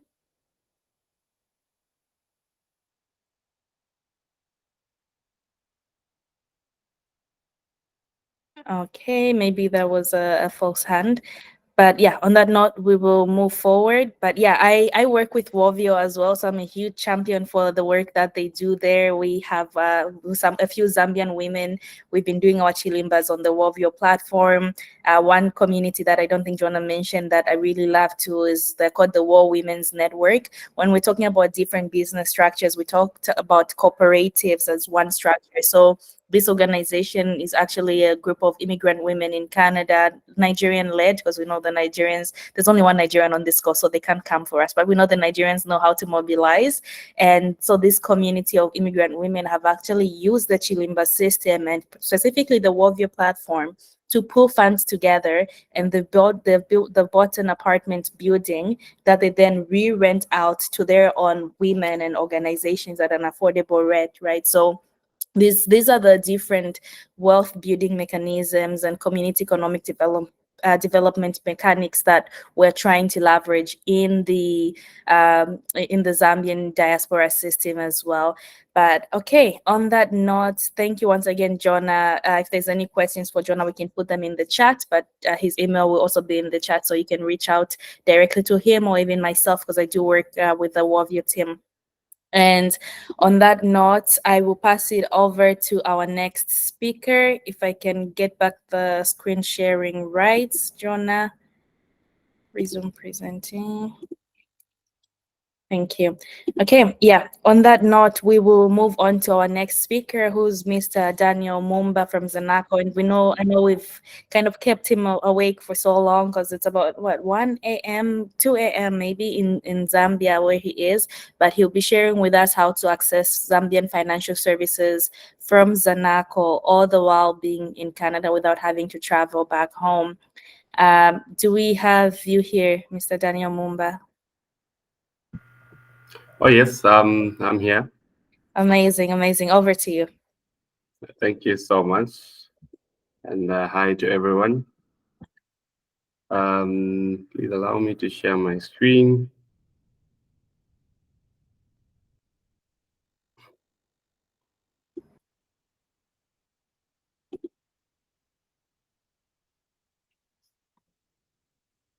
Are you able to share your screen, Mr. Mumba? Yes, I am. Let me just look at in just a minute.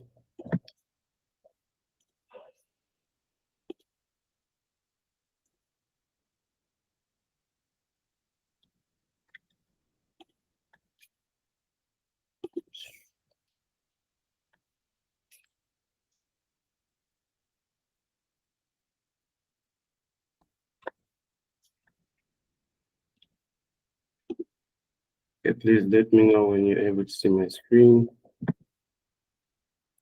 Okay, not yet so far.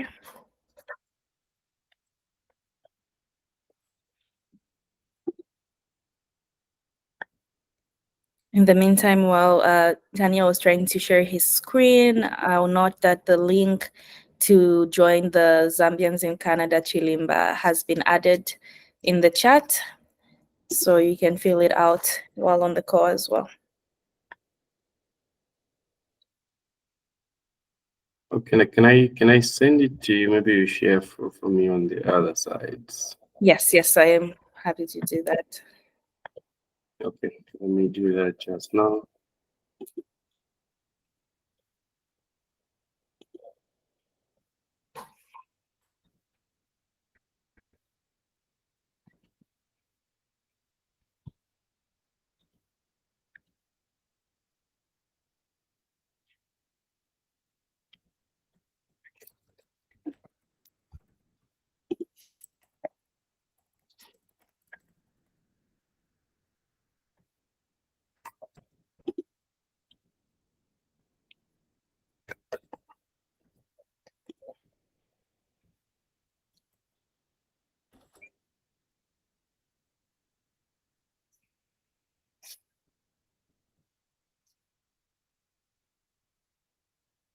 In the meantime, let's also keep the LinkedIn links coming in the chat so we can connect.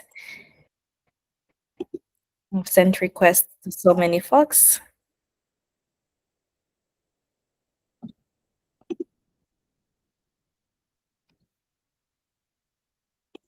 All right, so I've forwarded it to your email. Please just go ahead and shoot once you get it.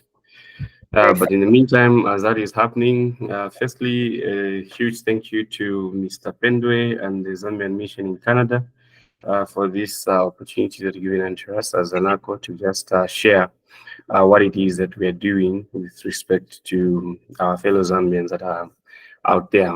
I'll just inform that the Zambian diaspora is referred to as the 11th province for Zambia. So we are happy to, interact with you guys and just share what's happening back home. And a huge thanks to Opera Academy for this such a great opportunity and initiative, just to share knowledge and ideas. And I mean, like the scripture says, my people perish for lack of knowledge. So such knowledge sharing, platforms are highly encouraged just to, uplift each other and better each and everyone's, life at the end of the day. So I'll start my presentation. I'm so sorry. For some reason, I just can't, locate my PPT from the share screen. So I'll just start from my end here. So as Zambia National Commercial Bank, ZANACO, we do realize that, we are able to provide financial solutions, not just to Zambians here at home, but also Zambians out there. And one such solution that we've provided is a product called a diaspora account. So diaspora account is basically an account that is meant for Zambians. That is Zambians that by birth or any other means that are actually living outside Zambia, but then they would want to do things back here home. This could be by way of them making savings or investments, both in kwacha, dollar, as well as other major convertible currencies such as euro, pound, as well as rand. So we do realize and recognize the fact that there could be logistical issues, especially where costs are concerned, for you to travel all the way from Canada to come to Zambia, set up an account, among other things. Hence, us coming up with this product, which makes it easy for you to set up such an account. So we have two categories of the diaspora account, the current account as well as the savings account. And both types of accounts allow you to have access and have a full view of your account and your being able to make financial transactions and make those payments as they understand, making international transfers could be, you know, a bit prohibitive where price is concerned. But then with a diaspora account, you are able to make those payments much easier and quicker, as well as at a very price, you know, efficient means. And not only that, I'm sure we all are aware that part of a nation's, you know, foreign currency income, apart from the, you know, the exports that they'll make, part of the FX income will come from remittances that will come from its citizens that are based abroad. I was just reading a report where India is one such country that has the highest remittances that are coming in from their citizens that are stationed all over the globe. So we are aware that our citizens out there are able to do or they are involved in various activities that are, you know, of economic nature, and they may want to invest back home. So now, by providing such a platform, it makes it easy for you to make those investments back home. And obviously, with the incoming of that forex from communities such as yourself, they in a way, you know, have an impact on Zambia's ultimate, you know, financial standing, as well as with regards to, you know, the forex situation in the country. So now, all right, there is my presentation. Thank you so much. We can just go to the next page. Okay. It took a while. Okay. All right. So in this particular, I think I'll just I've touched a bit on the introduction as well as the diaspora account. Then I'll proceed to talk about the savings and investments under the same diaspora product offering, as well as a bit of bank assurance products that we are offering as Zanaco. So we can move to the next page, moderator. All right, so part of our mission and vision is to, you know, as Zambia National Commercial Bank, Zanaco, is to be a top transactional and top of mind, you know, universal bank catering for all segments. And by this, we mean right from the time that one is a student, by chance, we could be some of you at the time that you're studying either here local or abroad, you may have, you know, banked with Zanaco in a way. So we are able to provide banking services right from the student all the way to the MDs, as well as to our fellow Zambians that are out there. That is what we envisage to be as a bank. We can move on to the next slide. Okay, so at the end of this presentation, I would like us to familiarize ourselves with the diaspora accounts, the savings, as well as the investment options, as well as being able to understand the features and advantages and options that you have to make your better decisions. We also would like you to understand the procedure that is involved in opening a diaspora account in Zanaco, as well as you know, being able to understand the procedures as well as the various features that we have under the investment wing for the Zanaco diaspora account offering. We can proceed to the next page. Okay, we can go to the next one. All right, so like I earlier mentioned and alluded to, Zanaco realizes a critical role that you know, many Zambians living in the diaspora play in the development of the country. I think I mentioned a bit of that earlier, and obviously due to the logistical and you know, costs that are associated with traveling to Zambia and all that, it may be, you know, a bit prohibitive. Hence, we came up with this particular solution, especially that we're a local bank. We do not have to subscribe or wait for head office in some nation somewhere to make such decisions. We're a local bank, and Zambia is our home, and our interest is to see Zambia and Zambians develop in general. Hence, we came up with this, you know, innovative product to ensure that even while you are away, staying very far away from Zambia, you are still able to open an account without necessarily coming to Zambia. You are still able to participate, for example, in government bonds. You are still able to do your fixed deposits. You are still able to do your treasury bills, among other things. So it is against this background that you know, Zanaco developed the diaspora banking proposition that enables Zambians to set up such you know, accounts and, you know, do a number of financial transactions under this proposition. We can move to the next slide.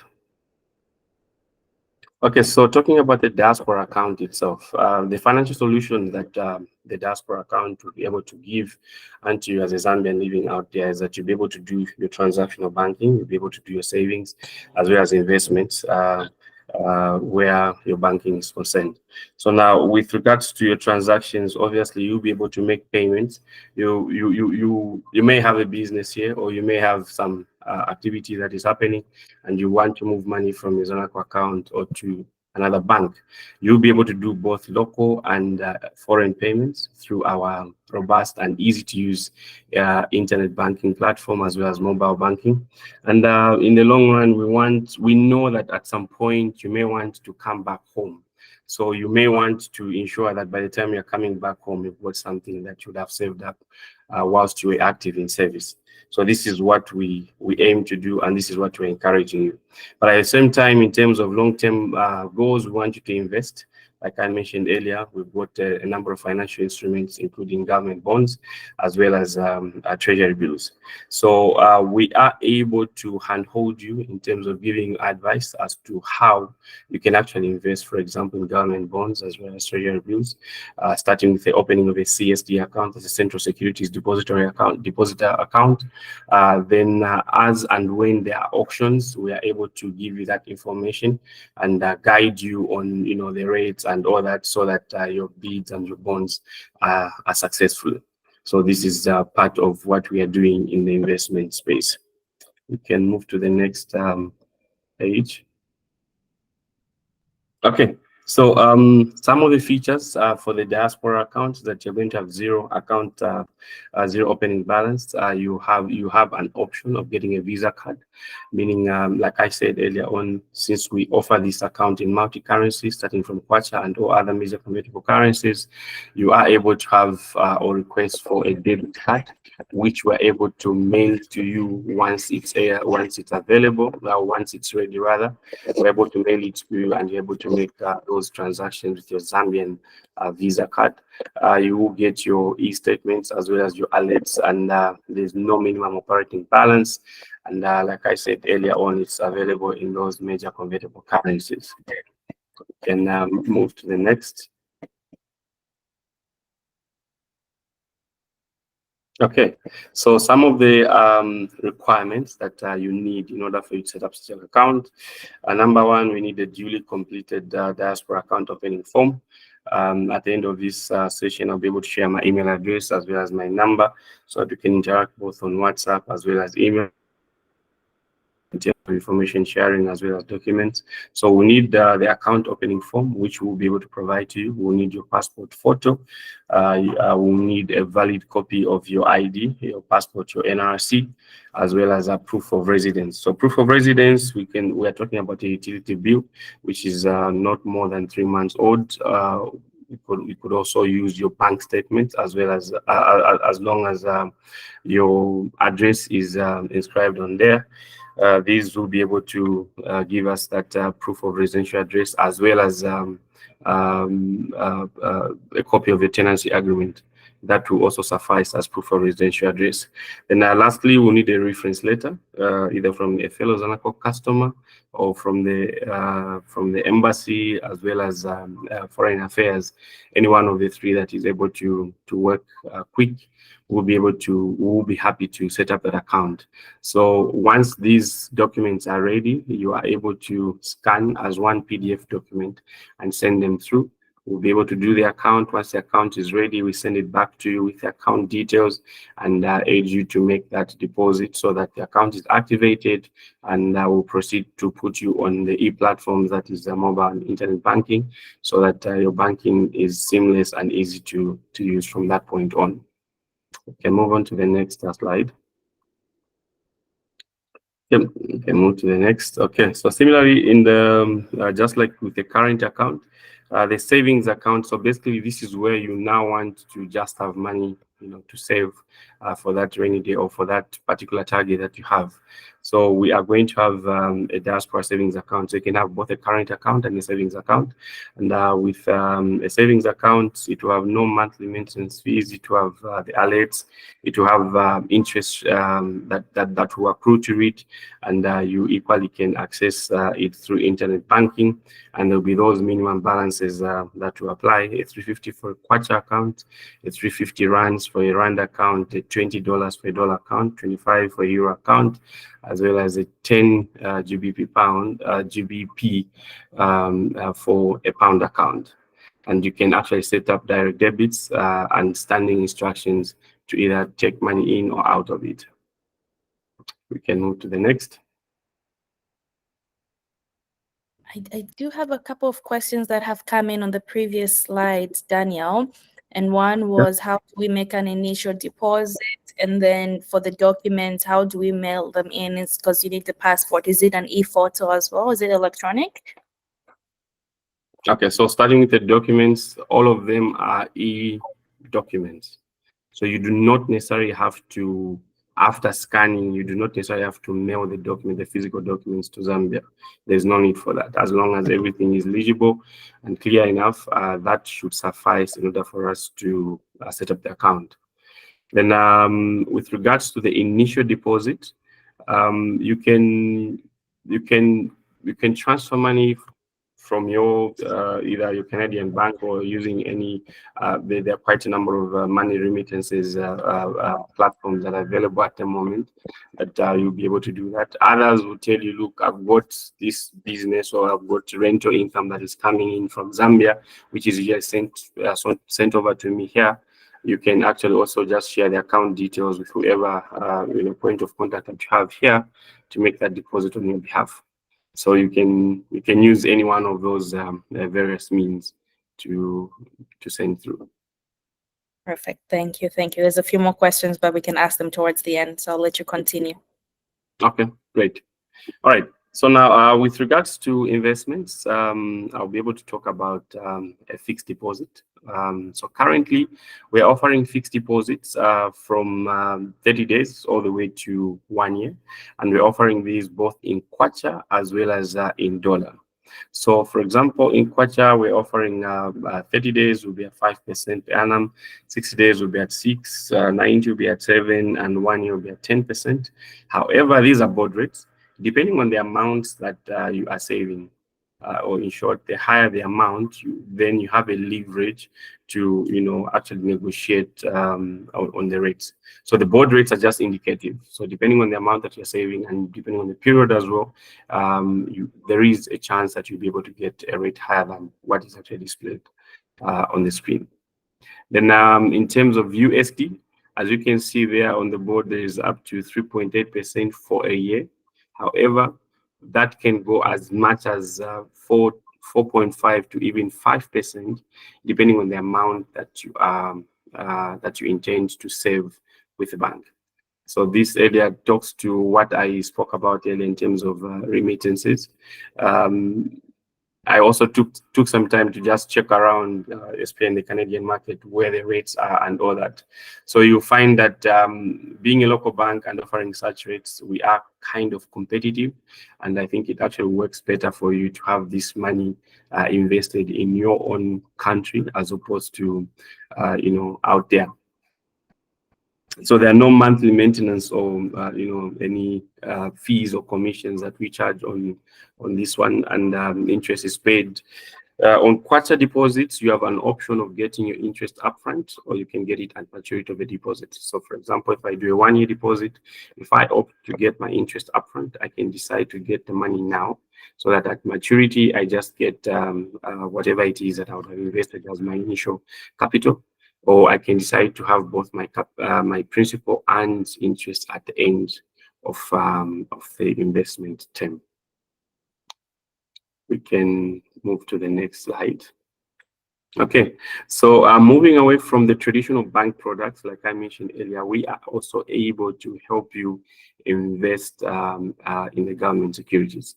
So government securities, basically, these are debt instruments issued by the Bank of Zambia, or should I say by the government through the central bank, which is the Bank of Zambia, and they are basically borrowing money from you or from you and I as a general public for use in various governmental, government developmental projects. So now, in order for you to be an investor in the government securities market, you need to have what you call a Central Securities Depository account, a CSD account. Things have been made a bit easier in that, unlike before, where you had to fill in a form, then you send it to us, then we send to the central bank. Even where you're seated in Canada, you can go online and just go to government Bank of Zambia investor portal. When you go to Bank of Zambia Investor Portal, you'll be able to create an account. Once your account is approved and created, you get an email notification.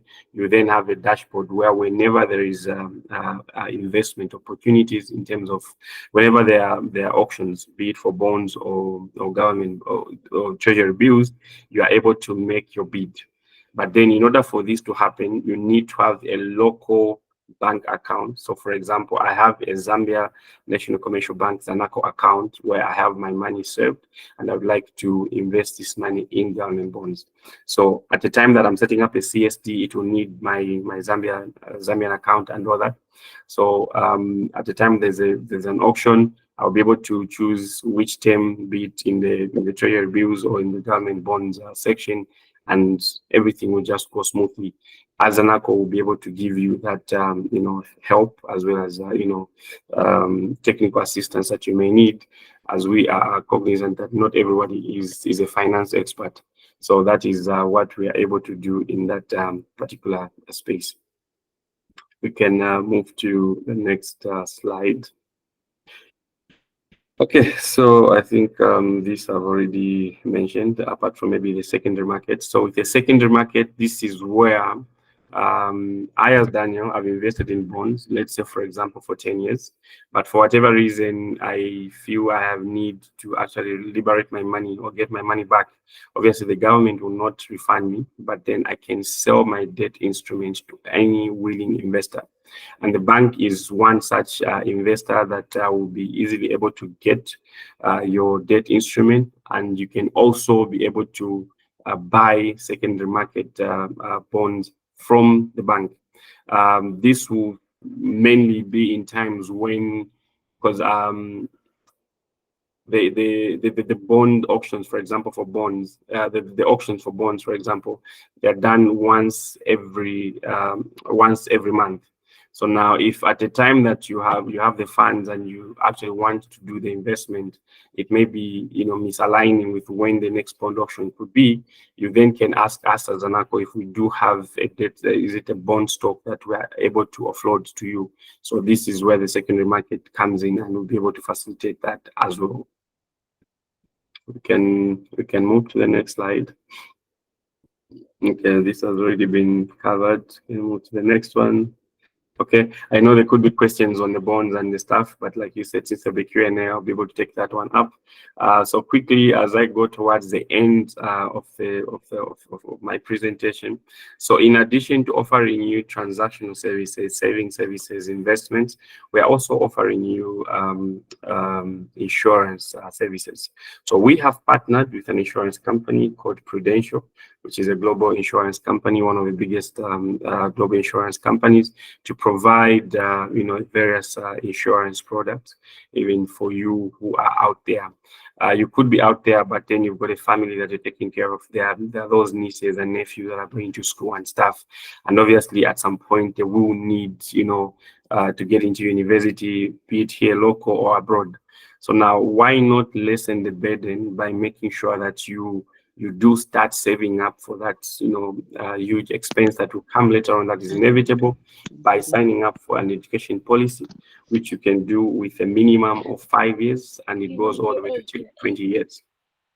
So what the Smart Child Education Plan, for example, does is that it's an endowment policy designed for individuals who would like to make provisions for their children's future education needs. Mostly we're talking about tertiary. So what this does is that it allows you, for example, to say, look, I would like my child to go to UNZA as an example. Currently, UNZA, I think it's about 38 to 40,000 kwacha per year for science-based courses. So you can say, since my child is just in grade 2, they're about 8 or 9 or thereabout, they will need to go to UNZA in the next 10, 15 years. So now, if in 15 years' time, supposing the fees at UNZA were at this much, what will it take for me to have, for example, a 500,000 or a 600 or a 1 million or 2 million kwacha? If you are planning to take your kids abroad, we can have these conversations where we can do some simulations and just try to arrive at a future sum assured, which at that time will be relevant and will be enough to finance, the education of your kids. And this is one such policy that allows you to do that.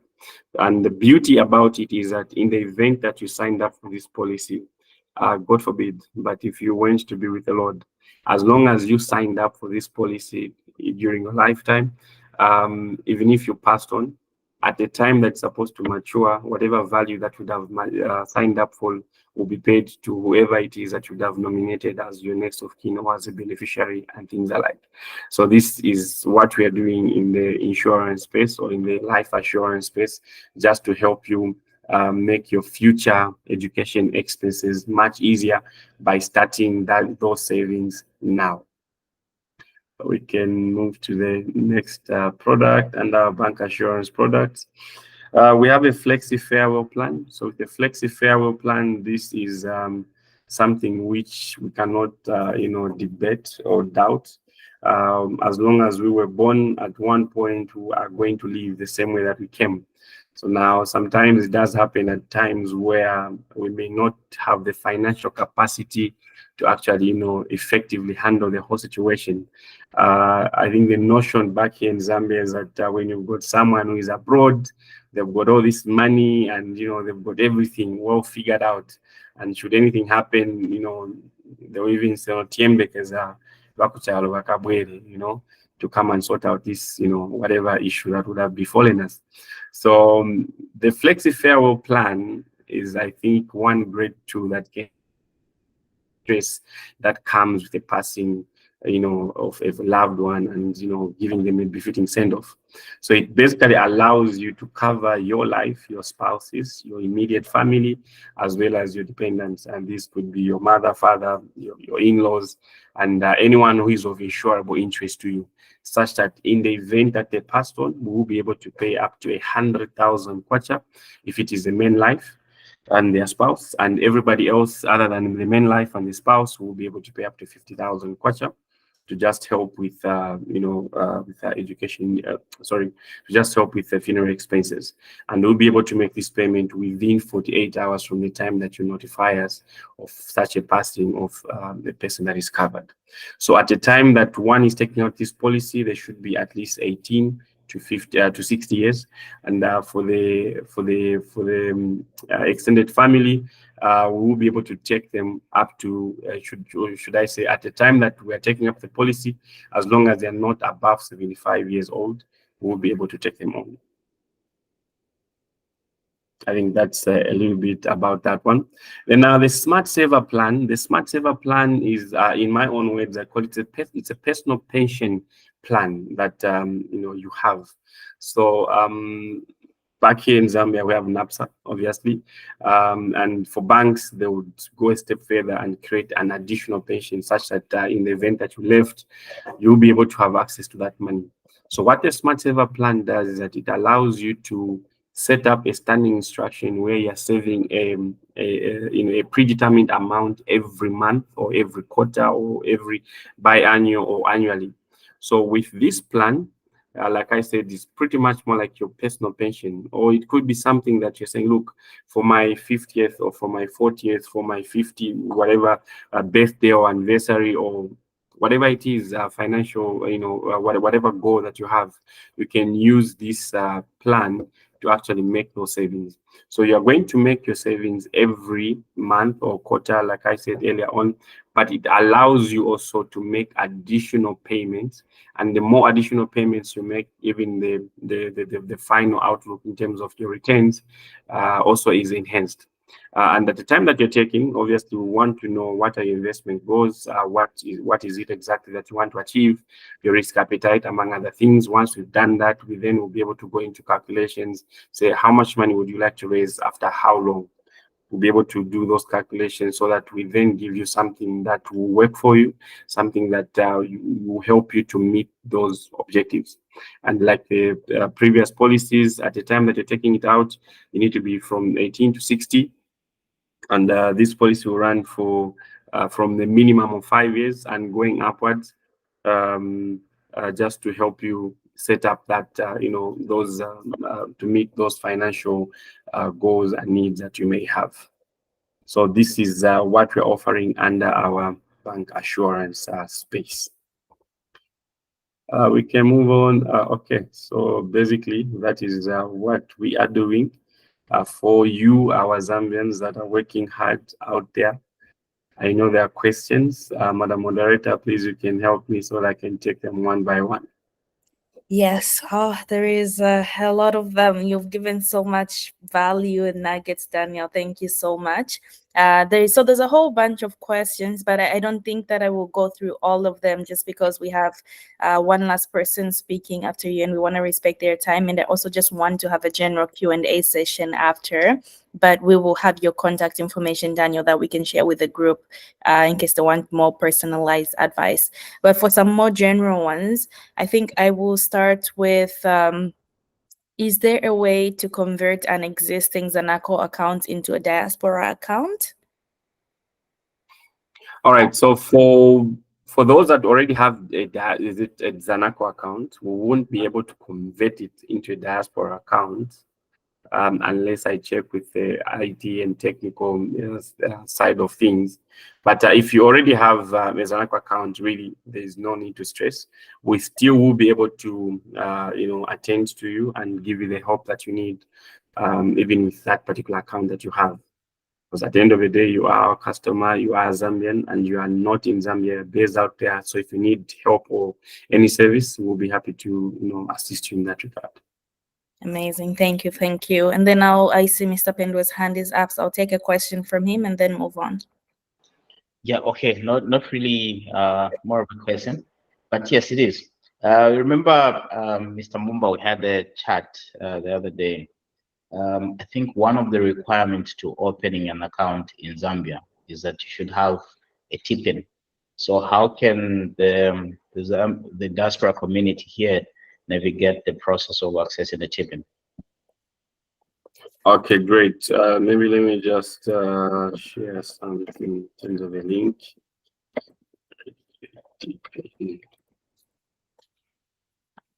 Okay, so even when you're out there, thank God things are much easier now. You actually are able to register for a taxpayer identification number online. And me being a person that serves both Zambians and non-Zambians, I do come across people that will not have a TPIN, for example. And I've noticed it firsthand where for Zambians, the moment you go online and do a registration, by the time you're clicking submit, you would have gotten a text or an email giving you your taxpayer identification number. So you really need not to stress on that one. All you do, just go to your browser, type TPIN Zambia, is it Zambia Revenue Authority? So ZRA TPIN registration. It's a very simple process that you'll be able to follow through, and within minutes you'll be able to get your TPIN, which you'll be able to indicate on the form. So you don't necessarily need to give us the actual TPIN registration, but just the number on the form suffices. Amazing. Thank you. We do have so many questions. So I'll ask that we hold them because we'll have a more general Q&A towards the end, and I will move us on to our next speaker, Sheon. But in the meantime, Mr. Mumba, thank you so much for this valuable information, but also for staying up late. I know it's pretty late in Zambia. It is a Wednesday, is it? So we really appreciate the time that you've All right, spent. thank you so much. Yeah, if you allow me, may I Yes. request a drop off? Let me just catch an hour or two of sleep because it's already 3:10 a.m. I should be in the office by 6.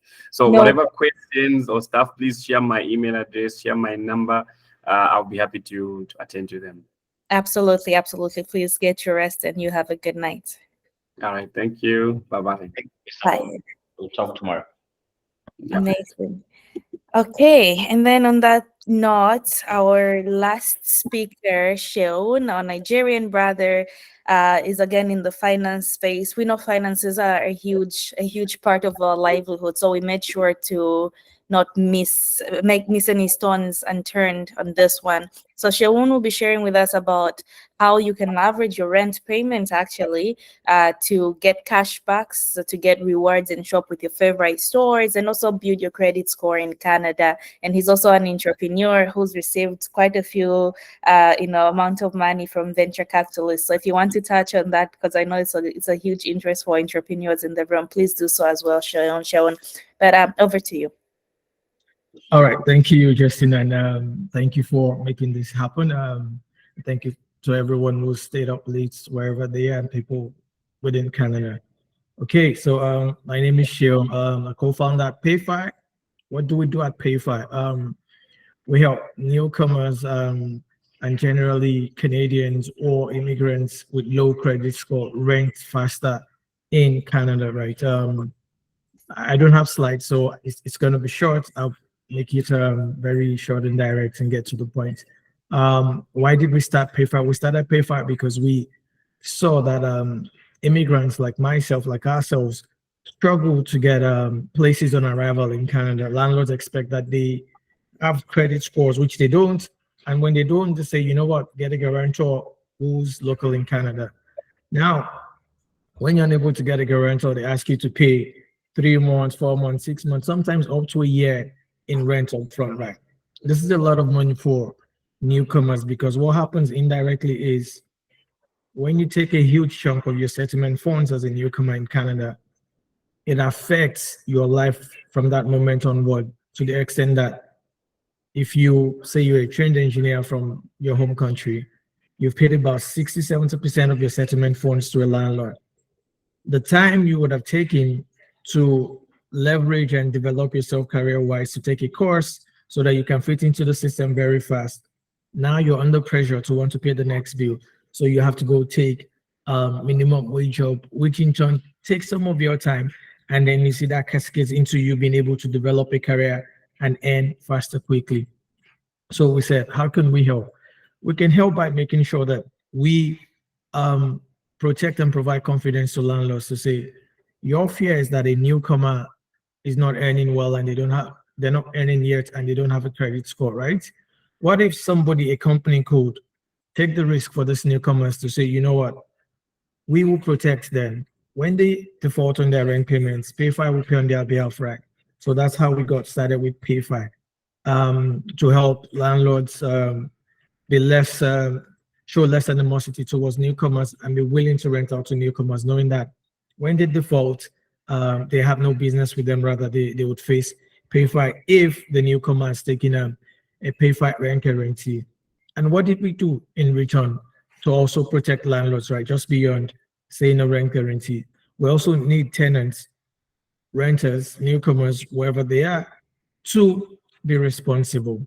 So in January this year, we met with the Minister of Housing, Sean Fraser, and then we explained the bottlenecks of newcomers wanting to build credit, and then the only way they have to build credit is using a credit card.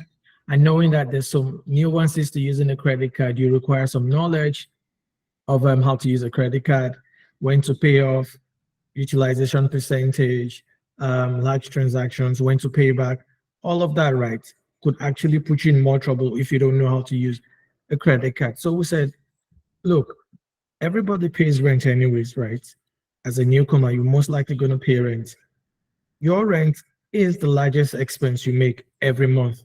Even if your rent is $500, you're not going to buy groceries of $500 or pay internet bill of $500 or power bill, right? So we said your largest expense, which is your rent, should count for something, right?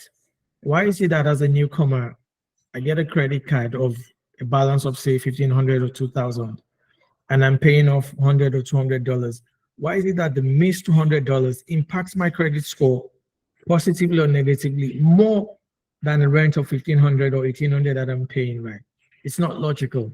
I'm paying more and I've been consistent, right? So we're able to convince the Minister of Housing, and then in April this year, the Minister of Housing and the Prime Minister announced that now your rent will count towards being able to help you build credit. Why is this important to be able to use rent to build credit? First of all, as a newcomer, it's easier. Second is we need landlords to be able to trust that there are consequences to newcomers defaulting because of the guarantee that we've provided, right? We don't want newcomers to think because they have a pay for rent guarantee, then I can skip my rent payment, right? Even if you skip your rent payment, I will continue to pay the landlord.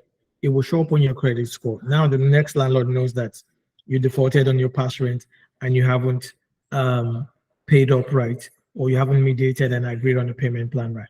So we want the newcomers to be responsible, and we also want landlords to willingly rent out to newcomers. That's why we're doing all of this to help people become more financially inclusive, because with a higher credit score, then you can get cheaper loans with cheaper interest rates, right? And you can get more credit line, right? Which gives you access to be able to invest and start building wealth, right?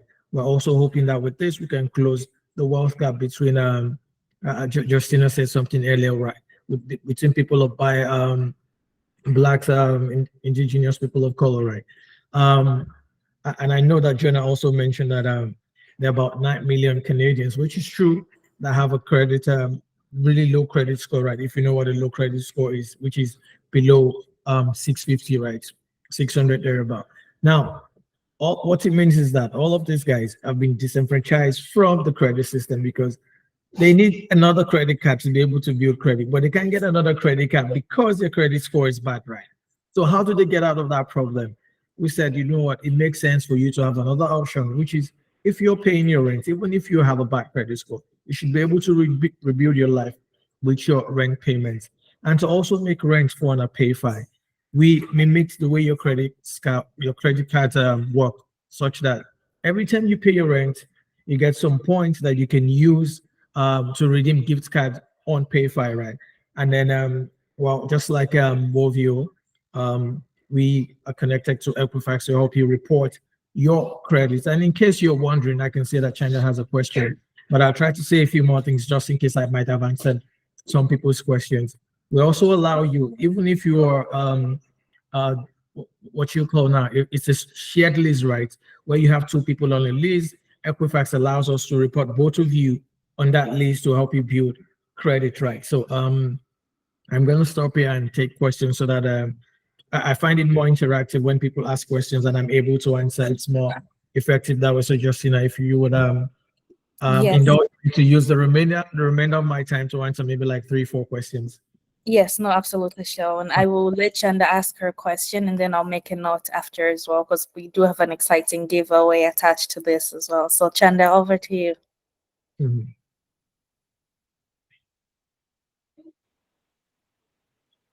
Hello. Can you hear me? Yes, yes. Yes, I can. Oh, fantastic. So, I had a simple question.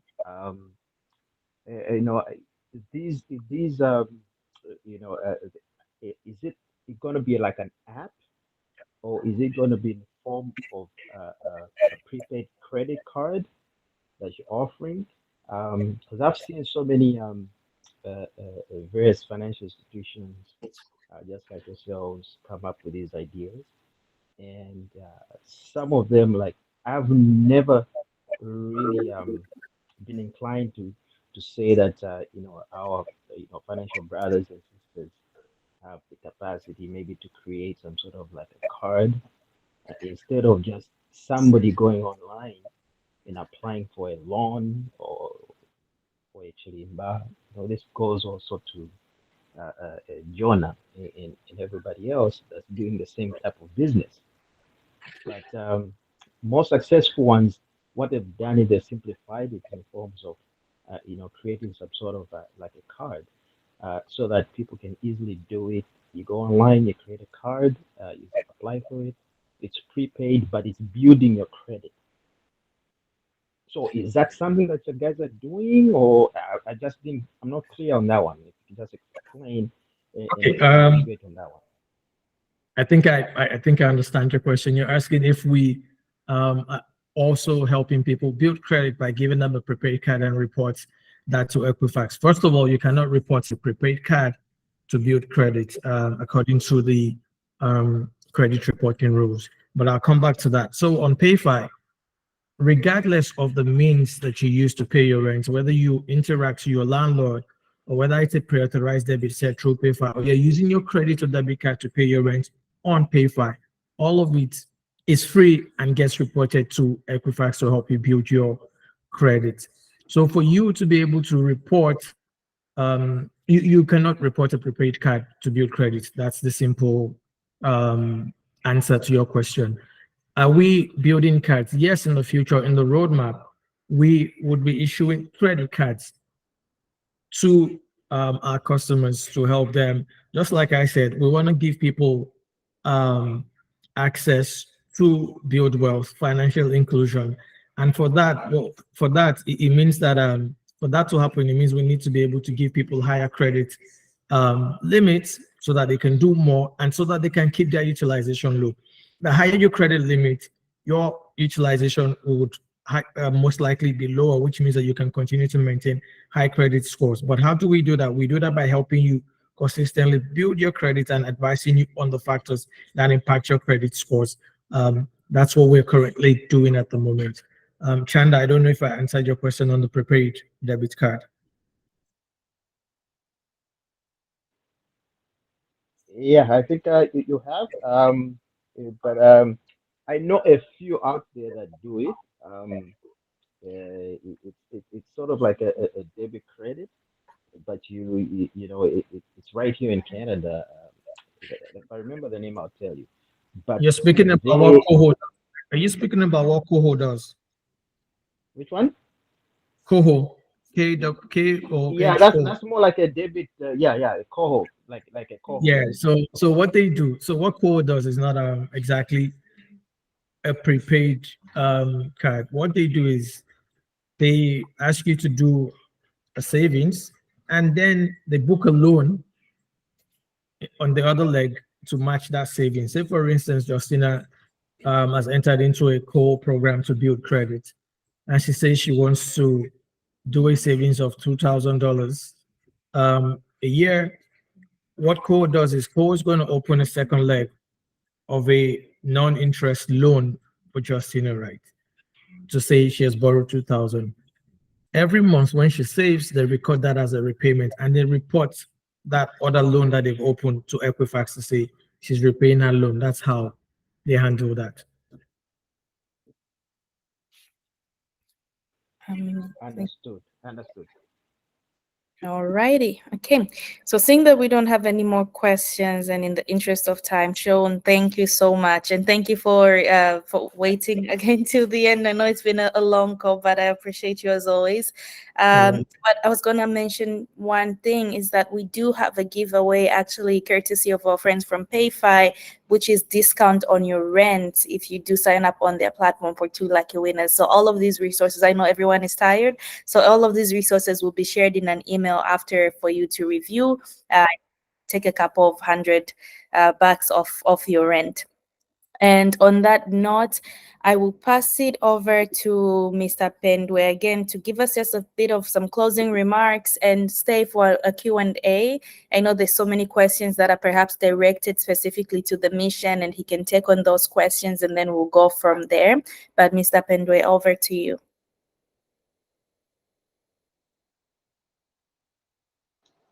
All right, thank you very much.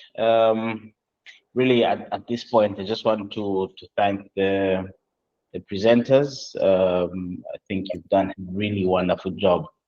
So much information was shared. Probably For those with shorter, attention span, like myself, the recording will come in very handy. So once it's shared with everyone else, at least we can be able to review. I think some of the questions that have been asked, you might find that maybe they were already tackled in the presentation. I've seen there's quite a number of questions directed to Mr. Mumba from Zanaco. So obviously you also have a view of this recording, such that he will provide those answers, and we'll shoot out an email, with just bullets on responding to the questions being asked. Obviously, we had to let him go, looking at how late it's been for him. He needed to get that rest. But otherwise, I'm really, really grateful to the presenters. I think you've done a very good job. Thanks for sparing time. I thought we were going to take an hour, and we've gone this far. But also, most importantly, to the participants. I think we've had a very good, engaging crowd, and it was such a good number. Thanks for the support, but let's make it even bigger next time. So thank you so much. Just one item from myself is, I just want to encourage that those that haven't registered with the mission, I think it's important that you do that, so that we can have that database of who's available, who's around. And again, I would like to mention, like it was requested before when we had that virtual meeting, to say, those concerns regarding personal details being shared. So we've made most of, I would say 90% of the fields optional. The only critical ones we want is your name, and your contact details. We should be able to communicate with you. I think that's what is key for us. It's to open that communication channel, and then when you feel comfortable, you can share your data with us. So please share with the QR code is on the screen, of course, but the link, I'd put it in the chat, and I think probably one or two people have already received it on WhatsApp. Share it with as many people, Zambian diaspora community in Canada, that should come in touch with, so that we can have them on board as well. I'm looking forward to more interactions with the community, and hopefully we can make that difference in Zambia, even whilst we're remote here. Thank you very much. Thank you, Mr. And thanks to the mission for your support in putting this together. I know it's been months in the planning, and you've been a huge advocate for us, you and the Deputy High Commissioner. Amazing. Okay, so I know there might be some questions. Before we go there, because folks might want to drop off, I'm going to stop presenting my screen, and I'm going to ask anyone who can to turn on their camera, so we can take a nice quick picture here. I know for some of us ladies, Tavula Mawig, Kudala, but anyone who can open their cameras, please do so, and we'll take a quick picture to commemorate today. We see some cameras coming on. Thank you. Beautiful, thank you. Yeah. You gotta get more, so I have a full screen of cameras, and then I'll take the picture. Okay. We're getting there. So beautiful. It's been such an incredible turnout. This is amazing. I think we had now almost 200 people registered, and we want to do more like this. So it's beautiful. Okay. I will wait for 2 more folks to turn on, and then I'll take a screen. Okay. You can smile now. Yeah. Wait. Am I doing it correctly? Give me a second. I don't know how to take a screenshot here. Okay, now I know. Shift Command. Perfect. And one more. And I'll take one with my phone. Please bear with me.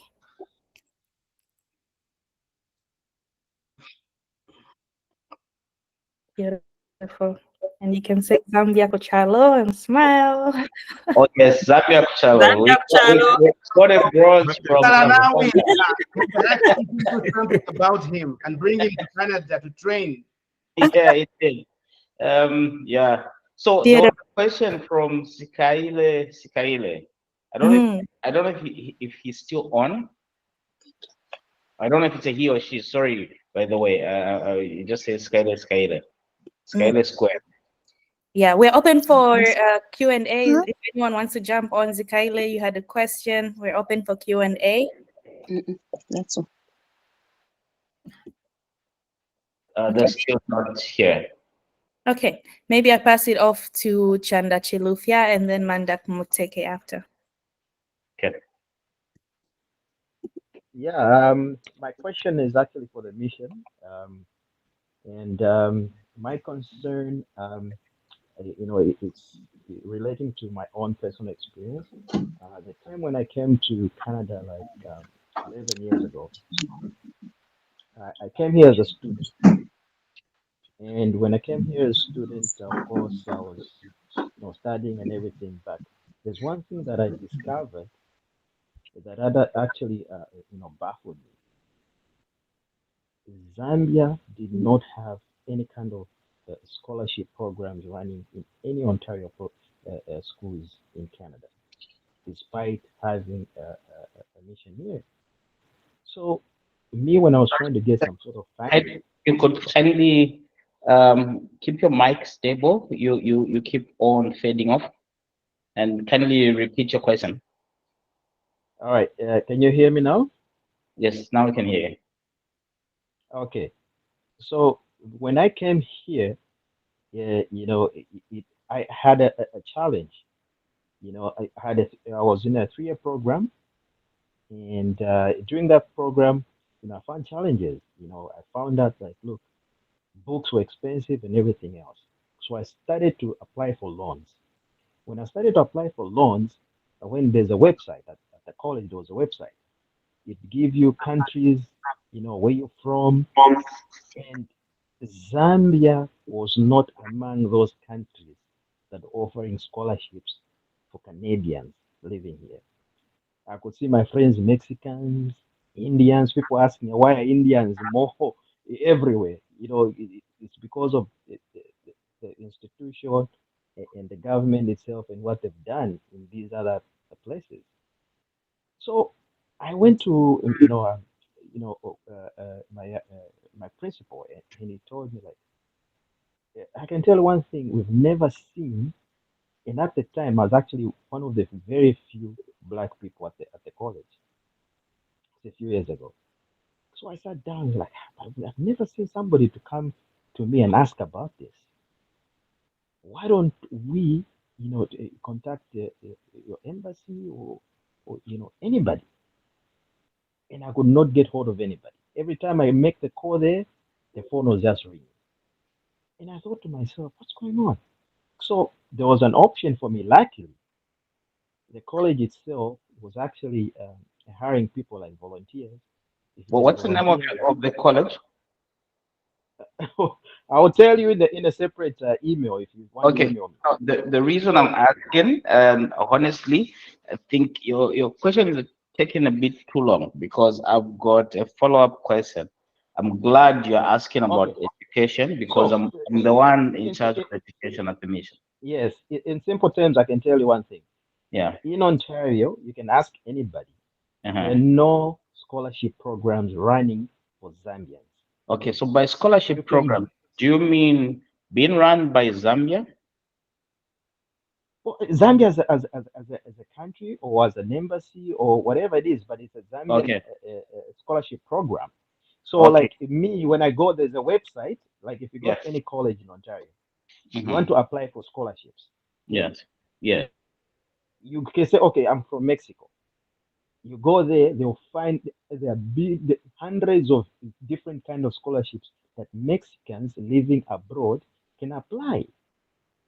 But here in Ontario, when you go there, you won't even find Zambia. Okay, that's what I'm telling you. So there are no scholarship programs. I don't know the scholarship programs that you're running whether they are through the Ontario government or I don't know. But if it's on personal level, that's different. But what I'm telling you, this is a fact, and I went through it myself personally. That's why I'm saying this thing. I'm not just trying to say just, but I want you guys at least to, open up and present these ideas, because I think I've complained it before. Can you bring it to the government of the day or whoever is responsible for this to make sure it doesn't have to be a lot of money, really? And you can actually even invite other people that you can target different colleges, people, alumni, contact them. Guys, can we come together? Can we organize certain scholarship programs for this school or this school or this college? And people can come together and put a fund. And that fund will be there. And all you have to do, all I had to do was write an essay, 200 page. And Yeah. I was able to I think for the access interest of time, we'll pass it over to Mr. Pendwe to answer that question, so we can take other questions as well. And but it's we hear you on that question, right? It's well valid. But someone brings up an interesting follow-up question in the chat, which is, who is going to fund this scholarship? Is it going to be the government of Zambia? But over to you, Mr. Pendwe. You might have some answers for us on this one. You're muted. No one. Okay, thank you very much. Mr. Chanda Chilufya, thanks for your contribution. I really appreciate your concern. And yeah, I think I'll try to answer your question in brief. I'll share my email in the chat. Reach out to me. We can have a very good talk afterwards. I think you've got very good ideas that we can work with, and see how well we can improve the situation. But however, the fact is that the Zambian government, Ministry of Education to be specific, is not in a position to provide scholarships abroad. Right now, most of the scholarships that you can easily get is via the Higher Education Loans and Scholarships Board, and those are local based in Zambia. So, depending on how you have transitioned from your college in Zambia to here, if it's not through the Higher Education Loans and Scholarships Board, definitely they won't be able to provide you that support. I can give you an example. We've got students in Cuba whose training is via the loans board. They are supported 100% by the loans board from Zambia. That aside, when we come to Canada, yes, it's a sad situation. We do not have scholarships offered to Zambian students by the Canadian government. And it's not the universities, unfortunately, that offer the scholarships. I've spoken to quite a number of them. They all refer us to the federal government. So we're in talks with the federal government, trying to see how they can, work with us. Because currently you'll find that scholarships are available for Africa. When you, for a Zambian, they'll say, go under the option which says Africa. So meaning you are competing with about more than 1 billion people for a particular scholarship. So those are the things that we're trying to sort of change. We can't change them ourselves, of course, but we're negotiating with the Canadian government. And yeah, once we have things in place, you'll get to see announcements in that area. But please, I'm going to put my email address in the chat. Reach out to me. I think you've got very good ideas on how we can tackle this. Yeah, I'll be looking forward to your communication. Thank you. Thank you, Mr. Pendwe. I did see Mandak Muteke had their hand up earlier. Do you still have a question, Mandak? Good evening, everyone. Mine is not a question as such. I just wanted to make a comment and just congratulate you guys for putting up this meeting, which I believe has benefited a lot of Zambians in the diaspora. And this is the way to go. And it is high time that the Zambians in the diaspora continued networking and empowering each other. I think we can achieve more, and we can take back and contribute towards the economic growth of our country. And Joe Bodan, Okwera Academy, and for all that have participated, I wish to commend you. Yeah. So I'm in charge of the consular section at the embassy, and this is the right time to also encourage everybody to, ensure that they put their national documents in order. Those that need to apply for the bestow, for registration, so that you can be able to easily register, open accounts in Zambia, because those are things that you always be asked for whenever you need to apply or even get the TPINs. Yeah. So thank you very much. This was very insightful, and congratulations. Well said, well said. Thank you so much, Mandak Muteke. Thank you. And then I see a hand up from Travel with Helena. 1 second, I'm on. Hi, how are you? Good, Helena. How are you? I'm good. Thanks for asking. So just have a quick question. So when it comes to the High Commission, in a situation that we have to renew our passport, and I know a lot of Zambians have complained where the High Commission was pretty much never open whenever we wanted to go there, and the operation has not been as good. So I don't know what the new government has in terms of being very accessible to Zambians, especially if you want to renew our passports or get a social insurance like an NRC. Because the time when I did need it, I had to ship mine to Zambia for my dad to take care of, because the High Commission was in, they weren't pretty much available for me. And that's it. That's my question. So I just want to find out what I'll let Miss Manda answer that question. She's in charge of our consular. She's first secretary political, and she's the rightful person to answer that. Okay, when you talk about the accessibility to the mission, you might be aware that the operating hours from Mondays to Thursdays, we open from 09 a.m. to 4 p.m. And then on Fridays, we are open from 9 to 1. On public holidays, which are Canadian public holidays and Zambian holidays, we are closed, unfortunately. So maybe you could have been calling the embassy during the times that it's not open or closed, rather. Yeah, but when it comes to issuance of NRCs, unfortunately, we are not able to produce those at the missions. The NRCs can only be issued right back home. Okay, so but for passports, we do process that.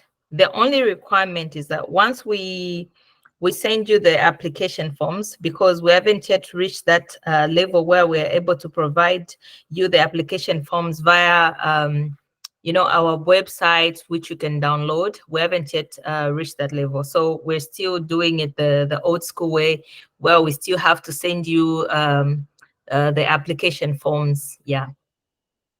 Okay. So in a case, again, this is just from experience. In a case where in the past I had to renew my passport, for example, I sent all my information in. So because I was having issues again getting access to the embassy, and because the embassy only really sends out the applications once a month, I believe. I'm not sure if that's changed.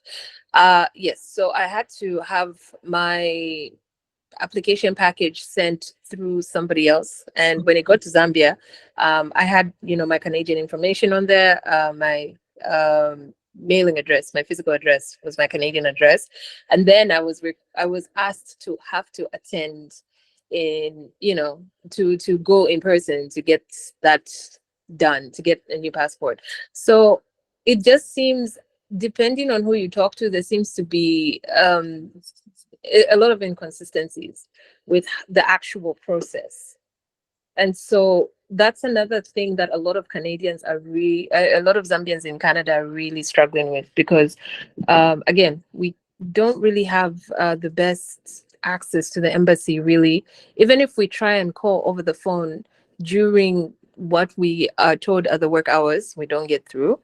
So we just essentially need somewhere to go where we can get consistent information, and we just really want a proper process, or we need a proper process in order for us to update or renew our passports, because it is a lot of hassle as well, having to go all the way back. In some cases, not everyone is able to do that.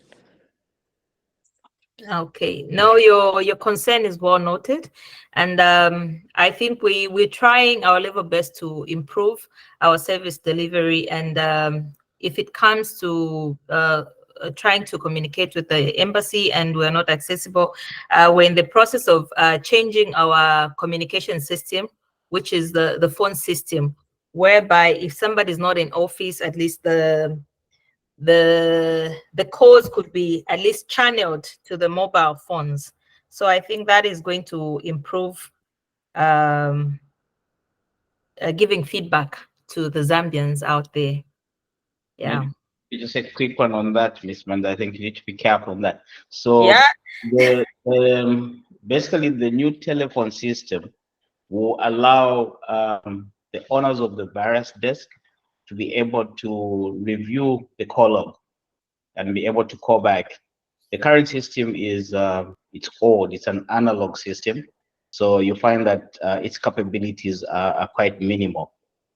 We do not have a station receptionist there, but the new system will give us an automated receptionist. So it will make it easier for each office to follow through on any calls that were missed whilst the office was closed. So you want to get a message to say we are closed, call tomorrow, but you get you'll be attended to, and you'll be able to leave a message for a particular office. Thank you. Thank you, thank you. I think we have one last hand up from Chesaya, so we'll take that and then wrap it up and call it a night, because we're an hour over time, and I know it's a weekday and we have work tomorrow.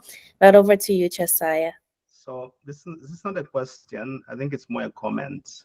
Can you hear me, everyone? Yes. Yes. So when I speak, actually, and I'm hoping everyone hears me, there are so many people I've seen here who have seen me live life in Canada from 2003 when I came. I also represent elders that are not here on this call. Elders like Dr. Sam Sikaneta, Mr. Sangaputa Chekwe, Mr. Michael Moyo, Mr. Joseph Shamatutu, Mr. Dr. The late Chishimba Chintu. So there's a whole list of people, Dr. Mlenga, and they've been frustrated. But I want to tell you this, so people know the history. I'm very proud of what the High Commission has done today, what my sister has done today, because these are frustrations that have grown. So the one thing I'll speak, I know the Zambian population in Canada is very small, but that population played a very huge role in fighting for dual citizenship. To the extent today we can see youngsters like Frank Musonda playing.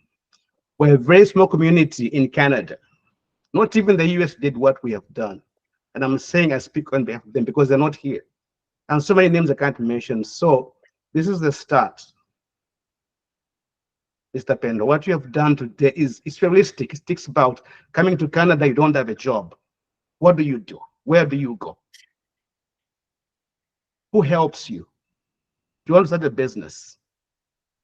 I can go on, but the one thing I want to say, this is what the mission should be. And I think the future is bright. So when now you ask people, we want details for the High Commission, they'll gladly give them to you because they know they get value for help. They know they'll get connected to people in business or education or whatever circumstance they are in. So this one is big. And for me, even bringing a financial institution like Zanaco, because again, we have all these frustrations. How can we work together? Like, I don't have to get a plane to open a bank account. So this interplay you brought in is very big. And I really, for me, I've been frustrated. I've been past chair of the Zambian Canadian Foundation. Sorry, foundation, then association, whatever you call it. But also, there are people before me, and they tell the same story. So, Mr. Pendwa, when we come to ask you for realistic goals, I think I can trust you. My sister, I trust you, and there's more. For instance, we're having an independence event in Ontario, and we would like some form of support, even connecting with Zanaco, so that we can partner and help them. But also, in return, they help sponsor our events, because one of the challenges of having good Zambian events is that commission does not have any money. So you want, okay, okay. And then most of Zambians are struggling. You know, I think we're on different levels, right? But we want to have an event where everybody feels good. The young kids, they also have something. So give us something. And then for my sister, you know, what you have done is just amazing. Like, this is realistic. This is realistic help, not all the time talking. Can you, for instance, again, I talk about the Zambian community. It's very small in Canada, but we did a lot of things. For the first community approached when the president, when Nwasa died, it was the Zambian community through the High Commission. So I felt like, and I always tell my people, like, I feel like I'm being abused, and I've got no time for that. But this changes the narrative. And if we can do more, there are people, the elders, I've mentioned all those names, just a small fraction, because those are the ones I can remember. So let's do something. Well, you've done something that to me demonstrates that actually it's a different mission.